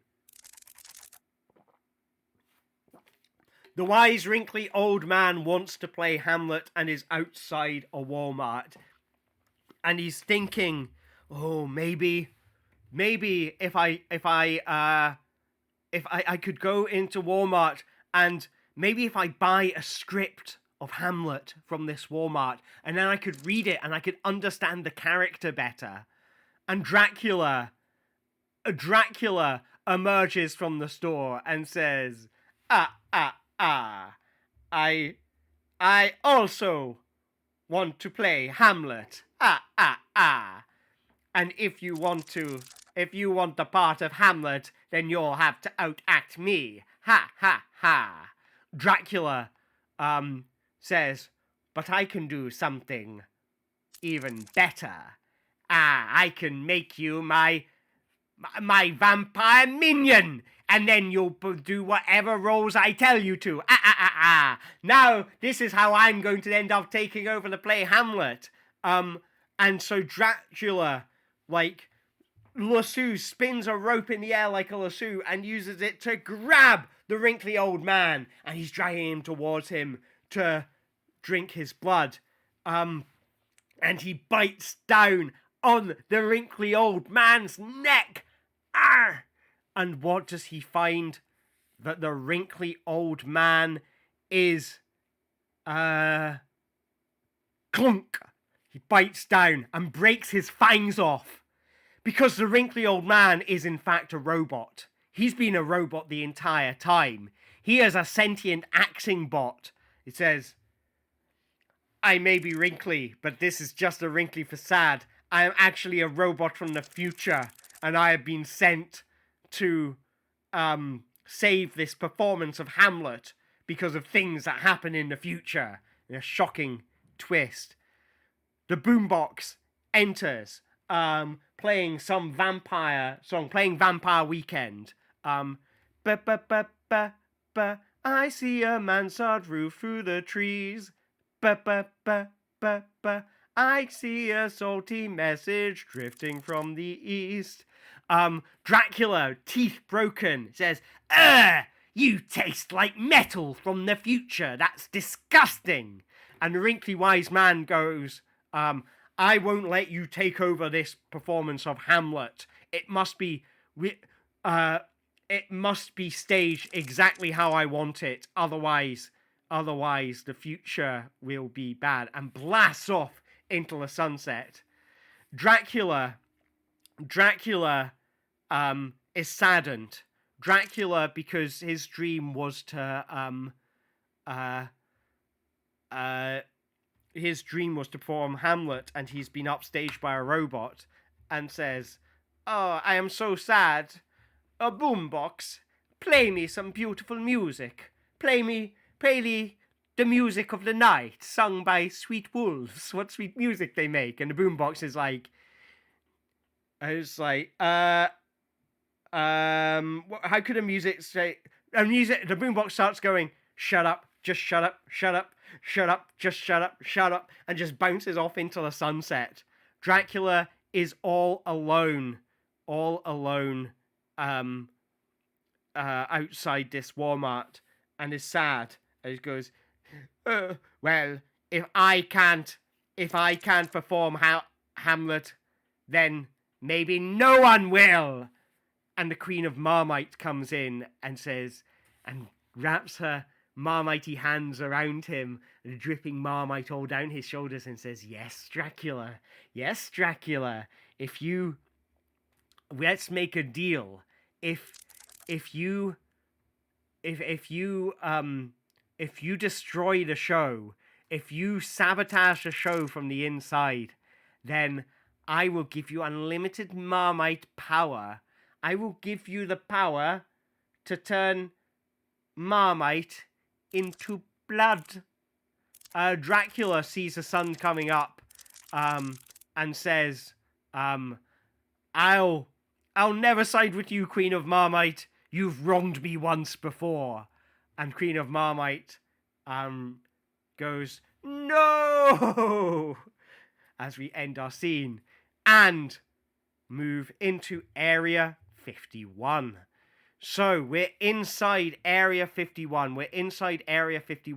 Batingo the Bat is present. Batingo the Bat is there in Area 51 and wants to transform into Dracula.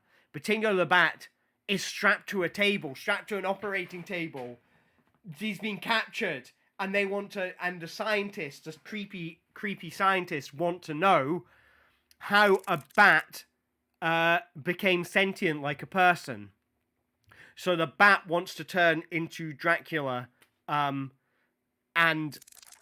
is using magic and needs to poop. So it's like, please get me off of this table. I need to poop so bad. Oh God. And he's trying to use magic to undo the restraints on his arms, but he can't control them because they're like hard metal.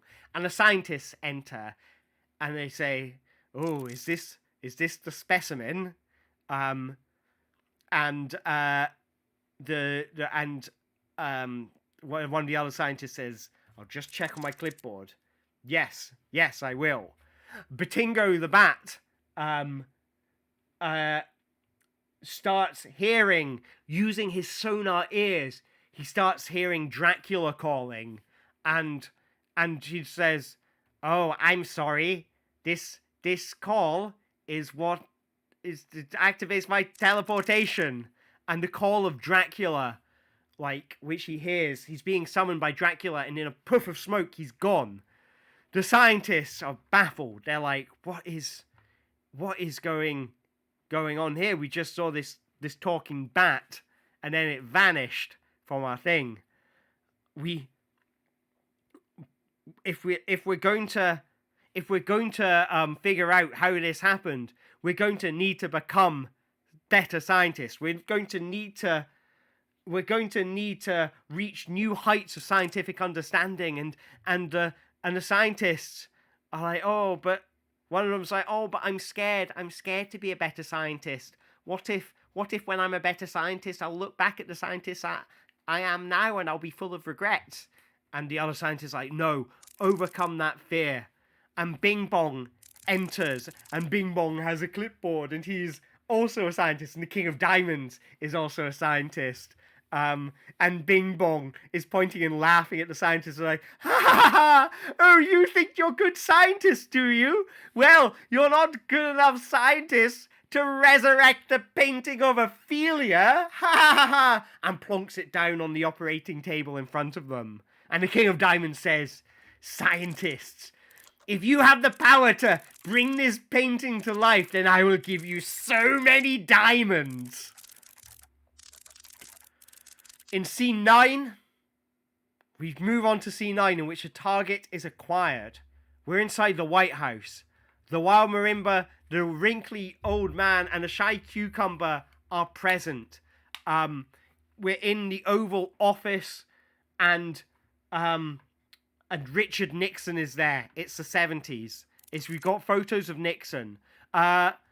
And the marimba's dancing. The raised wrinkly old man wants to play Hamlet, and the shy cucumber wants money. And the shy cucumber says, here we've come to train. Hamlet was a prince, and a prince is a lot like a president. So I want you to explore this room and try to learn what a president would do. And Bing Bong comes in and says, oh yes, and I can help you with that. I'll sit here and I'll pretend to be Richard Nixon, and I will teach you how to do presidency things. Ooh, I'm Nixon. Oh, and this is my dog Checkers. Aroo. Dracula comes in, and Bing Bong just starts farting at everyone, and Dracula's like, calm down, Bing Bong. You're here. I've come for you, old man. I'm not going to let you perform. I'm not going to let you perform Hamlet anymore. And I am going to stop you. Something was meant to happen in the scene, and I can't remember what it was. It was a target is acquired. It takes the shy cucumber and it grabs the shy cucumber and says, if you you cannot play Hamlet, old man, if you are not a better actor, and to stop you from being better actor, I will eat your acting teacher. Eats the shy cucumber. And that's how the shy cucumber exits. The Bing Bong is farting. It's just dancing. It's farting and dancing. Break dancing. Let's have a musical. This is going to be a musical number. This is another musical number.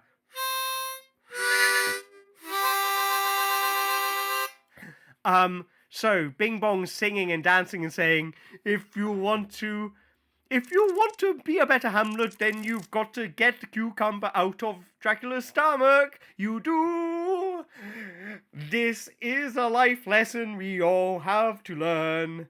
The wild marimba is dancing along to this and dances so much it falls out of the big window in the Oval Office and plummets to its doom.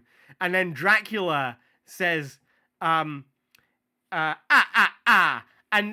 if you think you're such a good Hamlet, then how will you do the dancing scene? And then starts a dance off, with the wise old man. The wrinkly old man yells into the void, I can't compete with dance moves that good. Dracula is clearly a better dancer than him. He starts removing his cape. Underneath his cape is what's underneath his cape? Robot arms. And he's like, I'm part cyborg too, old man. And you'll never outact me. I am a Transylvanian acting bot. From back when back when they made robot actors, and I'm a Transylvanian acting bot, and a shy cucumber jumps out. He jumps out up to the Dracula's mouth and pulls open his mouth and goes, "Help me! Help me! I'm stuck inside Dracula!" And Dracula's like, "Ah, get in there, get in there," and then starts going. And if you want to be a better actor, old man, then you'll have to defeat all of my bats. And he starts screaming, and bats start appearing. So the old man is there, and he's like, and like guns come out of his shoulders, and he's trying to shoot down all these bats.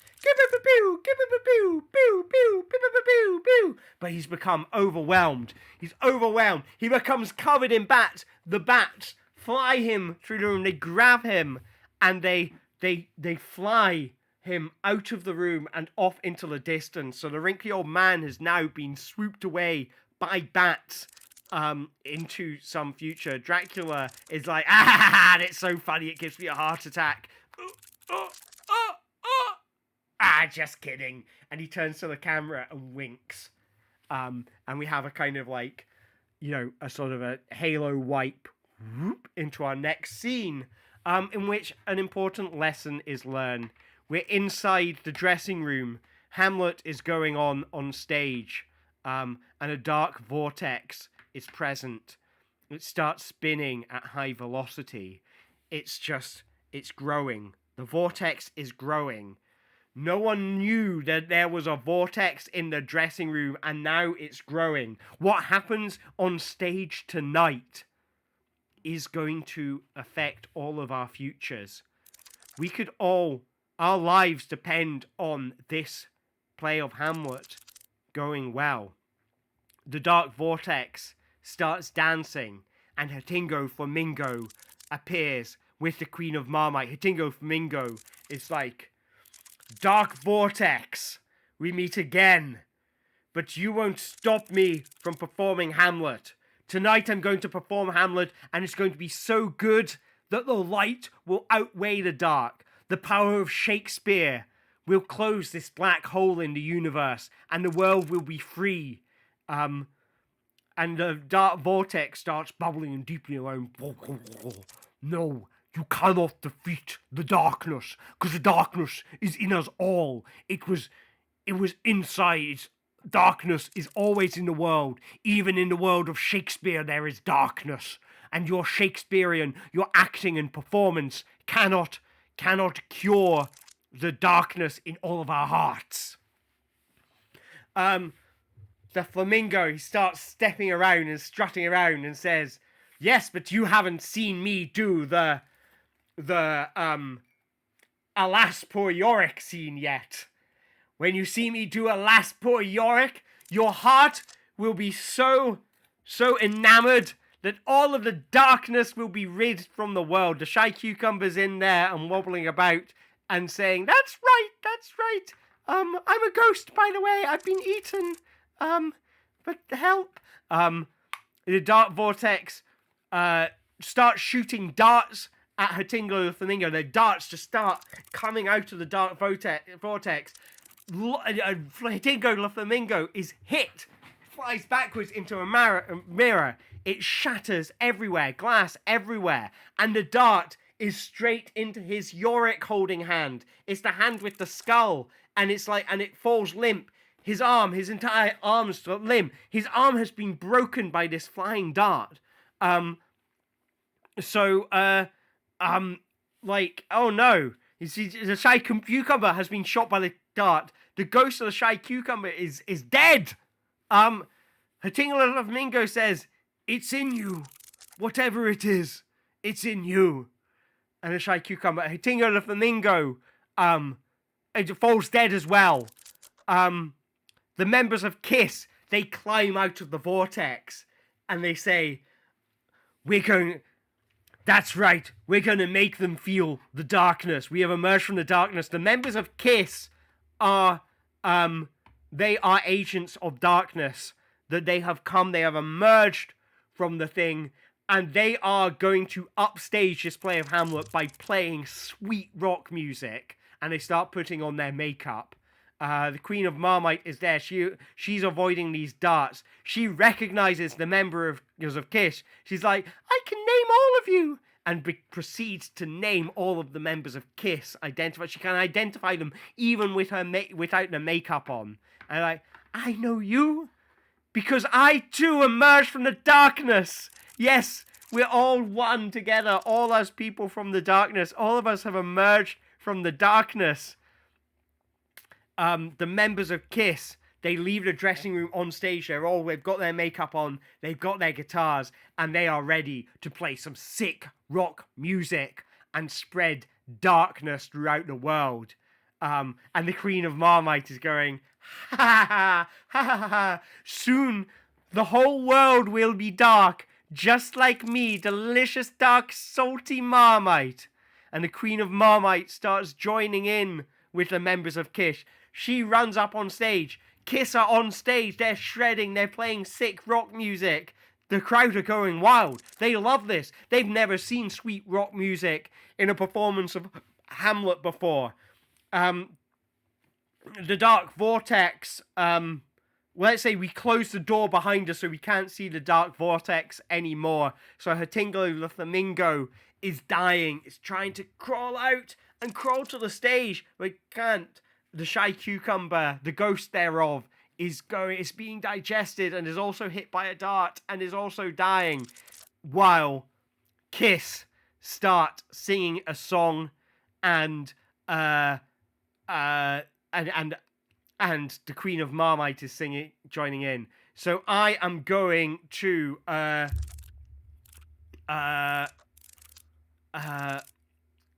okay, so let's start singing a Kiss song. Good, because I was thinking I'm going to need to start inventing a Kiss song. They're singing a Kiss song. Everything's gone to pot, and we're outside the Louvre. And this is all going on right now. And Ophelia is present. She's been birthed from a painting. And she's covered in wet paint, and she's there outside the Louvre, like dripping. She's escaped. She doesn't know how she got there, but she's been summoned, and she's outside the Louvre by the big pyramid, dripping with paint and gasping. A bee enters, just a regular bee, and just starts flying around her, and she's like, what is this? What is this? What is this life? What is this movement that I see before her? Because she's a painting, and the bee starts wobbling as it flies through the air. Oh, it's a drunk bee. It's a drunk bee, and it wobbles, and it lands, and then it keels over onto its back. And she's just seen for the first time the passage of life and death. Ophelia has just witnessed. She's a painting. She hasn't seen life or movement before, and now she has witnessed death for the first time, and she's like, she doesn't know what to make of it. She starts screaming. She starts pulling her hair out. What's going on here? What's going on?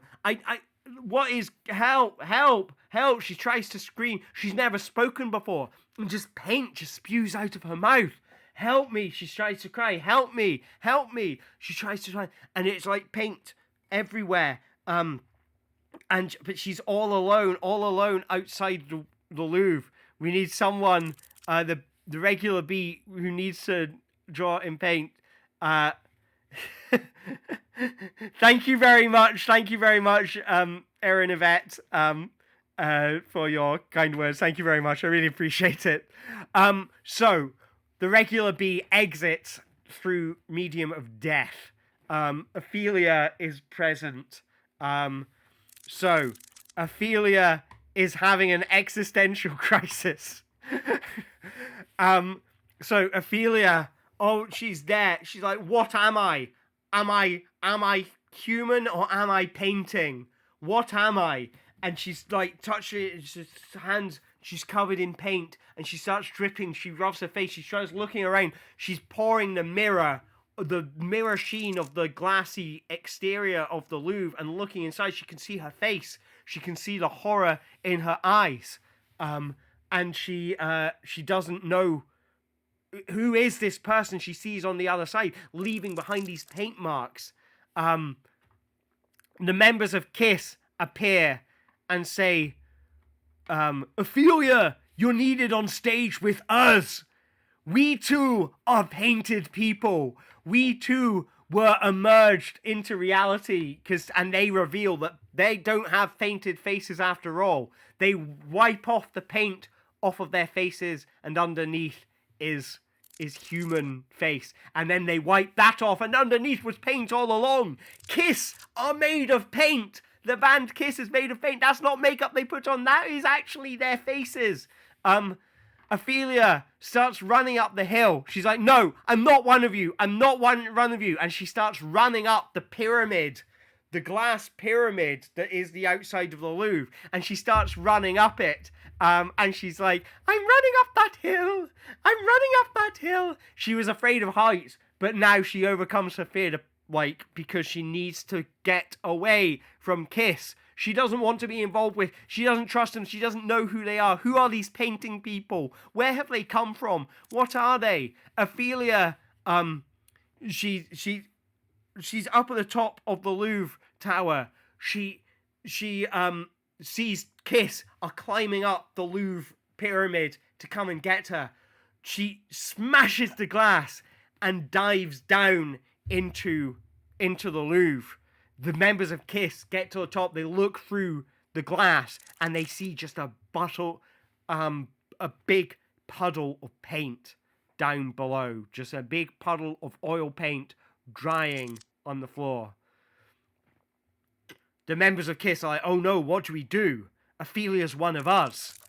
And so they summon the dark vortex. It's like they join their hands, and all of their paint, all of the black paint from their faces, all emerges together and starts swirling together and summons the dark vortex. The dark vortex is made out of swirling paint. A big cloud of swirling paint appears above the Louvre and is spinning round and round and sucking in everything into its gravitational pull. It's magnificent. It's beautiful.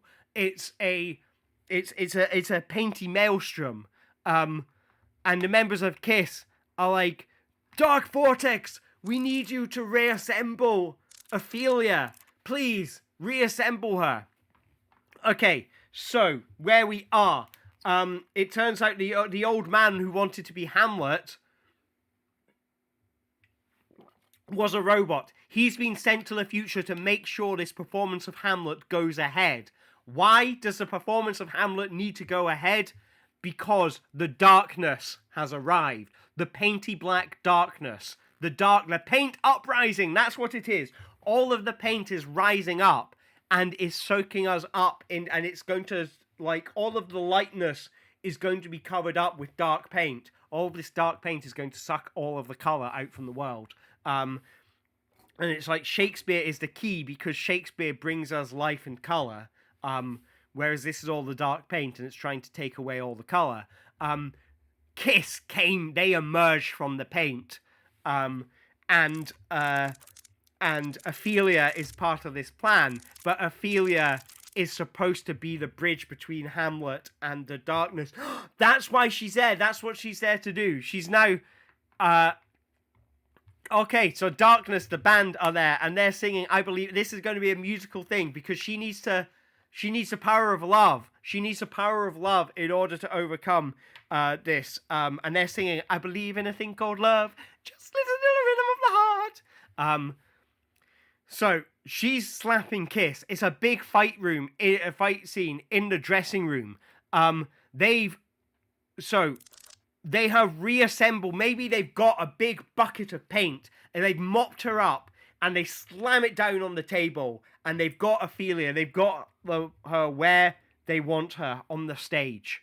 Not on the stage. She's in the dressing room and they're going to reassemble her. They dab in their brushes and they try to start painting Ophelia again to reassemble her. They've painted the top half. She comes to life and she starts slapping them. Starts trying to slap the brushes out of their hand. And she manages to. And then she kind of compresses herself and goes back into the paint pot. The wrinkly old man starts looking at the darkness in a quandary and wondering how to get to the stage. The regular bee enters. Okay, so what's happening in this scene? So the wise wrinkly old man says, I need you to help me, darkness. I need you to help me stop Kiss from enveloping the universe in black paint. The regular bee enters and flies in and flies in again and starts performing. Oh, it starts to wobble, and then falls down dead. It's a metaphor for us all. The undead deer comes in and goes, I too used to be dead. And this is also a metaphor for life and death. We need to work towards a conclusion now. Just notice the time. We've got about 10 minutes left, so let's see if we can figure out a conclusion for this story. Grinky old man is insulting the darkness's fashion sense and says, cut your hair! Cut your hair! You'll never save the world with hair like that. And they get caught in a trap. He has set aside hair traps for them. The hair traps grab their hair and they cut off the darkness's hair, so now they all have short hair. The regular bee starts feeling bourgeois because it's I am allowed to be in the afterlife. I am secretly the owner of the paintings in the Louvre, and I have learnt a lot. I am the owner of the Louvre, and I have transferred my soul into a bee, and I want you all to know that of life and death are a circular thing, and you must accept it. Wise old man. Oh, you've gone. Okay, undead deer. I'm just going to tell you what I'm going to say to the wise old man. If someone wants to type in enter wise old man, type in enter wise wrinkly old man, please. And then you can come back and I can teach us this lesson. But I'll tell you the lesson I'm going to teach him, which I've got written inside of my beret. Don't I have a lovely beret? Batingo the bat enters and says, I'm here for the, oh god, what am I here for? I don't know. Help. Help. So for the stage directions for says, if you just put is saying and say that again, that would be really, really good. Okay, so Bing Bong is here. So Undead Deer is saying there was never a stage, only a dressing room in the Void of Darkness. They've been in the Void of Darkness all along.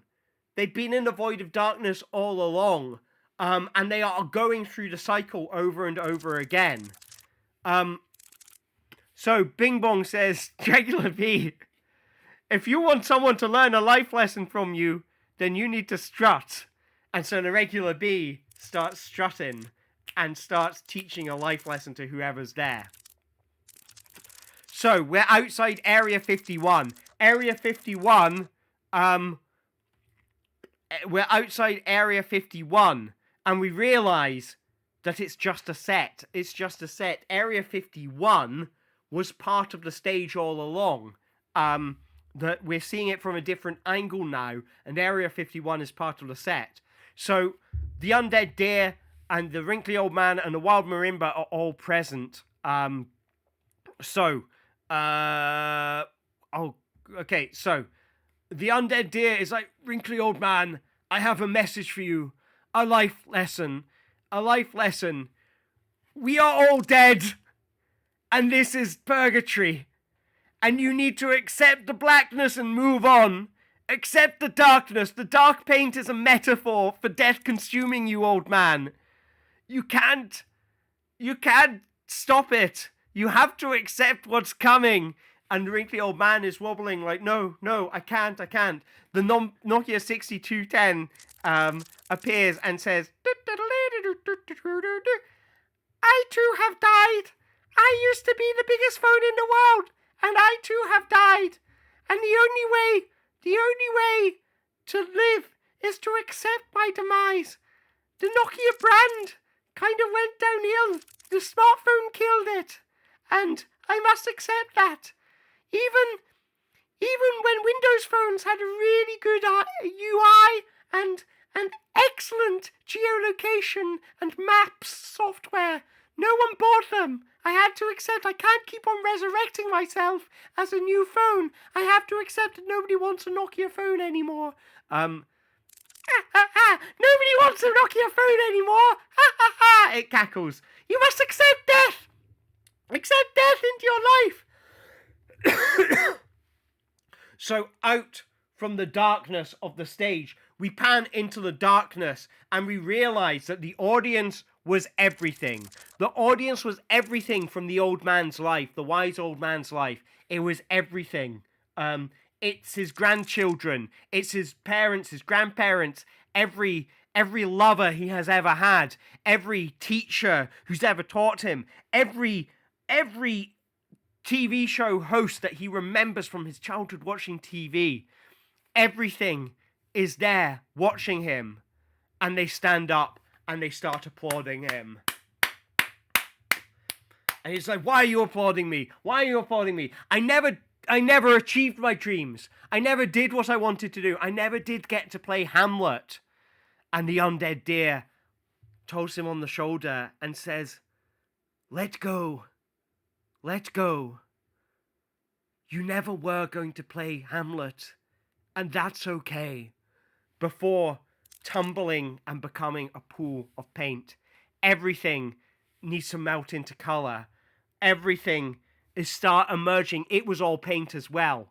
All these peoples, all of these memories were paint. The man looks into the audience and sees and sees the he looks into the audience and sees all of these memories merging together into paint. And as he sees them merge into paint, he can't quite remember them all. They're all so distant now. And bits of some memories are mixing with other memories. His teachers are merging with his favorite TV hosts, and he can't remember who was whom. Old friends, he can't remember. Are you my best friend from school? Are you my brother? You've all melded together into one idea. It all melds together like paint. Everything in his life. Let it go. Let it go.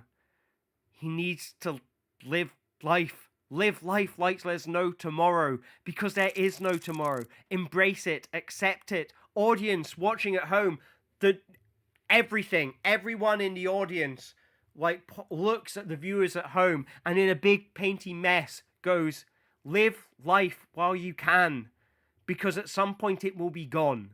And you will never achieve everything you want to achieve, but maybe you can achieve some bits of it. Maybe you can hold on to some of those dreams and be able to say at the end of your life that maybe, yes, you did it. It now starts shouting copyrighted material. In West Philadelphia, born and raised in a playground is where I spent most of my days. What other copyrighted material is there? Oh God. Harry Potter lived at number 11 Privet Drive. It starts singing Don't Stop, Never Give Up. Everything. All copyrighted material. All. I don't care that time's up. I don't care that time's up. I'm continuing this performance. Because this is... Bing Bong says, you've done it. You need to accept it. You need to, I feel so calm watching everything fade together and knowing that all this time added up to something. It doesn't matter if it's messy. I don't care what's going on the camera. Let's just pretend we're still on stage. It's a scene. The Kung Fu training arena starts merging in. That's in there as well. And that's made of paint. And that paint starts dripping into all the other paint. He's in the Kung Fu arena. He's watching it drip. And he's like, everything is there, and says to the wise, wrinkly old man, accept it. Accept the end. And he looks at everything. And everything looks back at him, and we realize that we are there. We set up cameras in the cinema so that individual members of the audience show up as themselves in the film, represented as part of the goopy mass that is everything coming together as paint. Because it all really was paint, wasn't it? Everything was paint. It was all just a creation. We created our lives. We and some of it we had control over. We could choose what we wanted to say and what we wanted to do. We could choose what career path we wanted to aspire to. But there were other things we couldn't control, just like the paint. We can't control where the paint will drip. We can't control where our career will take us. And maybe things don't turn out as you'd like it. Maybe you put paint onto paper and it doesn't look how you wanted it to do. Maybe you can't finger paint an elephant as well as you want to. But you've got to accept it is what it is. It is what it is. It is what it is. The old man turns into goopy paint. Everything turns into goopy paint. It all swirls together into a dark mess. Oh. The end. This film was brought to you by the Nokia 6210. It will never die. And there we go. That's our film, everyone. That is our film. Well done, everyone. Well done. We had some great stuff there. I'm really proud of that story. This went in a direction I was not expecting it to. I'm very happy with this. Let's go. Okay, we need a name for this movie, so let's hear it in chat. Let's have you let's hear your titles in the chat. And I'm going to switch us over to Bartholomew. He's going to tell us to come up with the title. So give yourselves a massive round of applause. This has been really, really fun. This is excellent. Thank you so much for all your contributions. This was magical. Bing bong annoys everything and everyone. What a beautiful art performance. It really was something very special, wasn't it? Now, with your audience, choose a name for the masterpiece that you have created and type it into the box.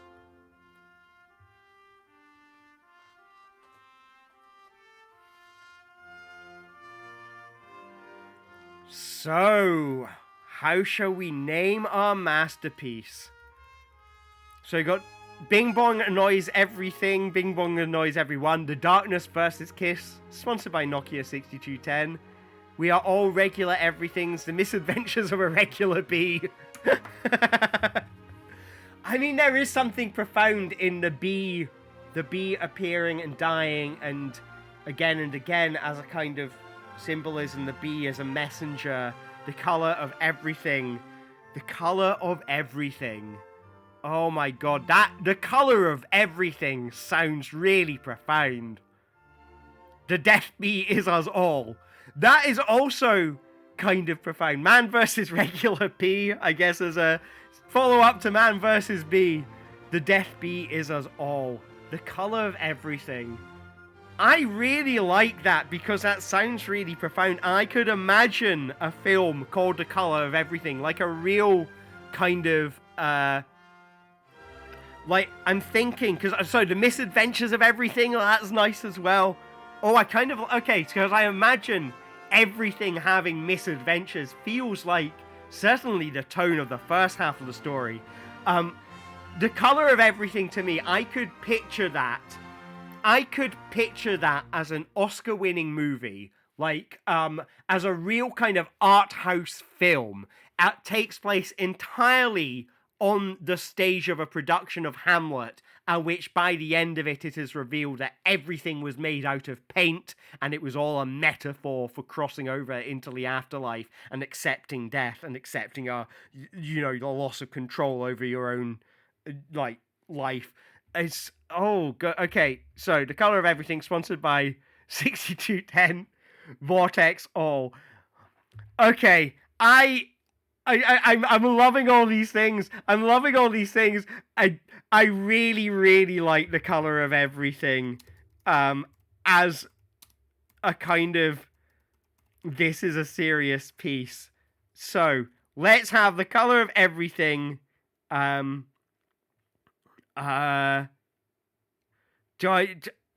sorry, sponsored by Nokia 26, 6210. There we go. I think there we go. We've got, it's profound, but we also reference the kind of the magical nonsensicalness of it all. I think that's, there we go. Give yourselves a big round of applause, everything.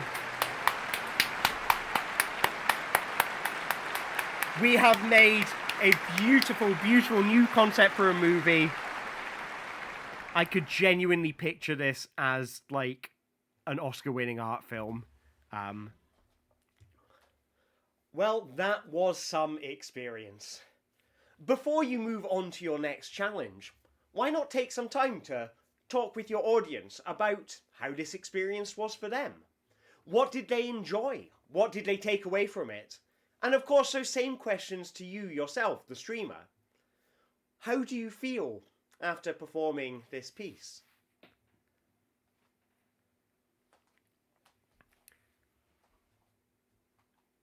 Hello, I'm back. So yes, I can. Okay, so I can like. Okay, so because I do like to come up with a combination of everyone's inputs. The color of everything really spoke to me because I can picture like it as a. I want to say it's a stop motion film, a stop motion French film. So like I could imagine if you've ever seen My Life as a Courgette. That kind of art style about an old man who's supposed to be performing on stage as Hamlet and realizes over the course of the performance that this is his passage into the afterlife. And maybe he was a painter or something, or maybe he studied all the paintings. Like there is a famous painting of Ophelia lying down in a river. That's what I was talking about when I talked about and Ophelia is a character from Hamlet. So maybe that is it. Maybe he was an artist or something, and maybe he is the person who painted that piece. And over the course of the film, he realizes that he is in the afterlife. That this stage is a kind of a passing through point. And he has to accept that he will never be the actor that he wanted to be, and accept that everything is futile, everything is uncontrollable, everything is outside his control, like paint. I feel like this went really. Someone should do a Lego movie with them. Are the scripts available somewhere? They are not. That would be interesting to save. I kind of also would quite like to, I could probably do these after the fact, is run them through a speech analyzer, so to get the description, sort of tidy them into something, so you could put a script online or something. But yeah, I mean, it'd be so straightforward to save it as a text file. That is probably something I should add, and then you've got it as a souvenir, and you could give it to someone else and go, okay, someone else make a story out of this and see how they do. Bing Bong is highly irritating. So Black Doom. One thing I had in mind the entire time is to make help command more compact. Make a paste bin or something with all the explanations and post a link. It got really annoying when a few people requested help immediately, one after another. Cool. That's useful to know. The help function is something I added this week, so this is the first time anyone will have seen it, and I wasn't sure what it should be like, but really what I noticed is because there were so many features I wanted to add to this to sort of give people a few more different ways to interact with the characters. So adding wants and needs was a new thing. So before you could just say a character is something, and now you can say a character wants something, a character needs something, with the hope that would kind of move the story towards, it, because I think in a previous time I'd done it, it was like the characters didn't have motivations, and so it was hard to figure out what is the story that takes us towards something. Now, I think in reality, I don't think adding those extra commands really added that much. They weren't. There wasn't that much more. Like, they kind of didn't sort of gravitate towards being kind of motivations or directions of travel for the story more than Is did. So I wonder if they are actually unnecessary, but the reason the help function is there is because I realized, wait, there's like 10 different commands in this one. And then realized that pasting them into Twitch chat, it doesn't want to put in, or at least when I did it, it didn't seem to want to put in line returns. Which made it really hard to read. So I decided to make each command its own line in chat. So yeah, maybe pastebin is better. Maybe it's easier, just to have a command list on screen. A command list as a web link that you can go to, and link to that, and maybe show that web link on screen as well. So it gives you the commands for each game.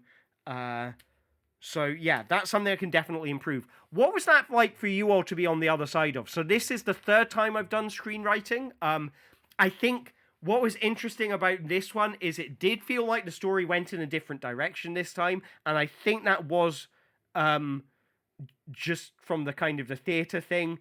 In previous ones, it's been very much kind of action adventure. We need to get the MacGuffin to stop the world from blowing up. And it was very hard not to go down that way again. I kind of did take us down that direction again. When it was like, no, you need to, someone needs to perform as Hamlet, otherwise the world will end. But finding its way into the paint stuff and the dark vortex came in as an interesting, because that was like, is the dark vortex a character or is the dark vortex an object? Is it a vortex? And that was quite a nice thing to have, because it added stakes. There was something else. Someone said something, introduced an idea that all of this was taking place in the dressing room or something like that, or the dressing room isn't real or something like that. And that was a real big important point. I can't remember exactly what it is someone said, but it was someone floated the idea that the stage was imaginary or something like that. And that was the kind of the impetus for things to really kind of take shape, I felt. So it was kind of, it was one of these ones, honestly, being inside it, as the person on camera, it was trying to find the story in it. I was plucking at a load of threads and plucking out and trying to pull them and see where they're going and go, okay, what can I find?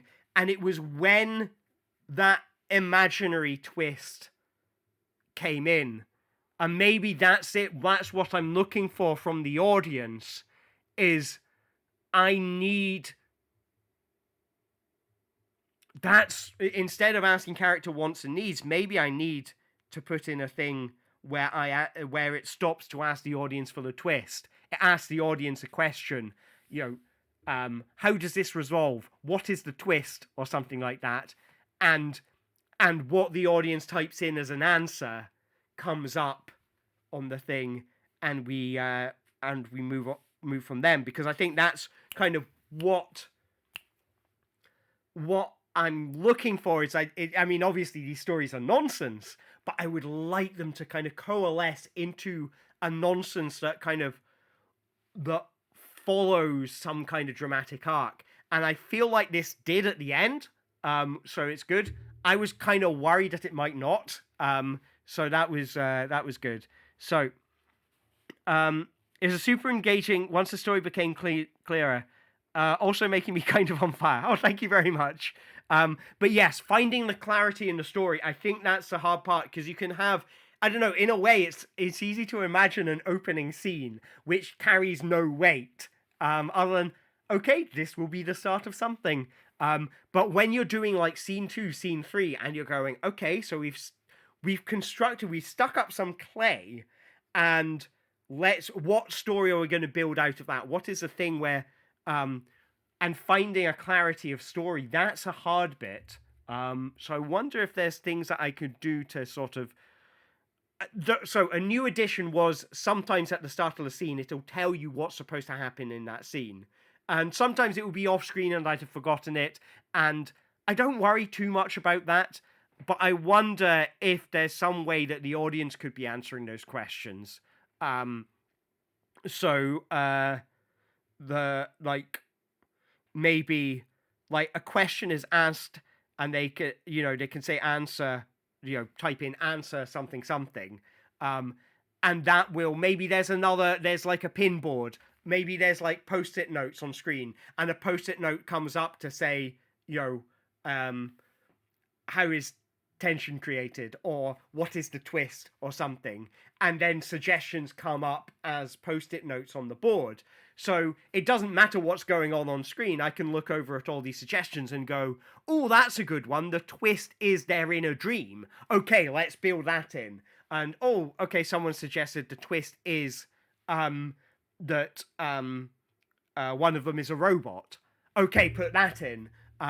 And so have that in a way running separate to what's going on the screen. I don't know if it all becomes too complicated, but there's only one way to find out, and that's to try it and see what happens. Give the audience or myself more autonomy over this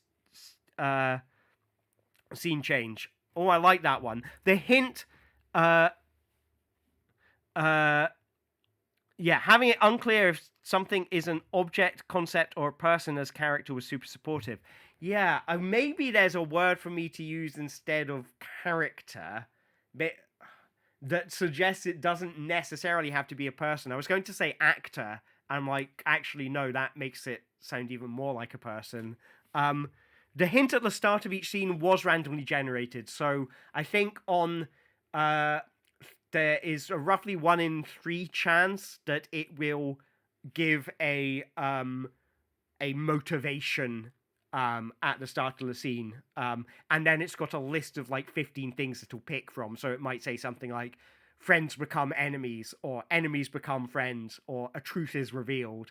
And these are basically just kind of if you imagine a kind of a guide to writing book, like a hero with 1,000 faces kind of thing, that these are the kind of things that book would suggest as steps that could happen on a plot journey. So yeah, give the audience yourself more autonomy over the scene change. Yeah, that could be interesting. Or just change scene as something you type in, change scene. I can change scenes by pressing the spacebar, and I totally forgot I had the power to do that.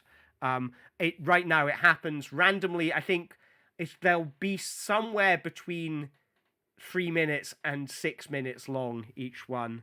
You wanted to add more scenery? If that would be possible to integrate. Nice. So more scenery. Cool. This is good. I'm glad I'm saying this aloud on something that's being recorded, because then I can watch it back and go, okay, yep, I'll add that. I don't really need to be taking notes while I'm having this conversation with you. But yeah, this is all really good. This has been really helpful. This is really fun. And I kind of like the fact that it got kind of profound at the end.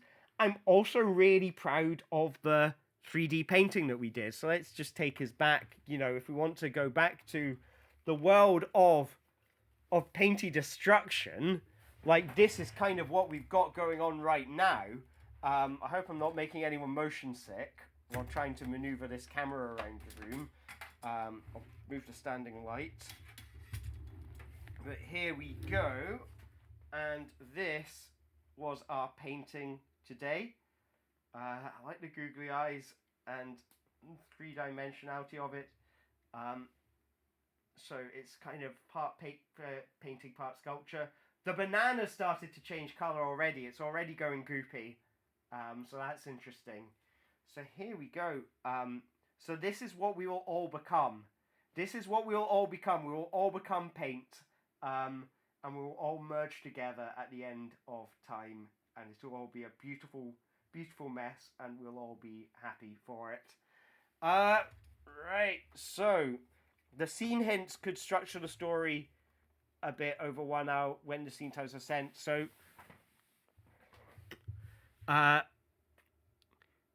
intro hints at the start, twist hints in the middle, and ending hints at the end. Yeah, I think that's a good idea. That's certainly something that would be straightforward to add in. Part of me likes the kind of the randomness of it. There's something that I think because you can have a twist at the beginning of a story, because that twist can be the inciting incident.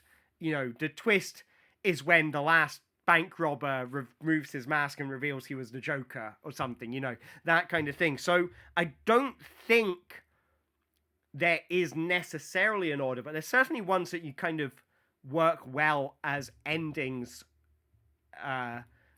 But in a way, I kind of like the idea of being dropped one that maybe doesn't quite work and then finding a way to make it work. I don't know. There's something about the unpredictability about it.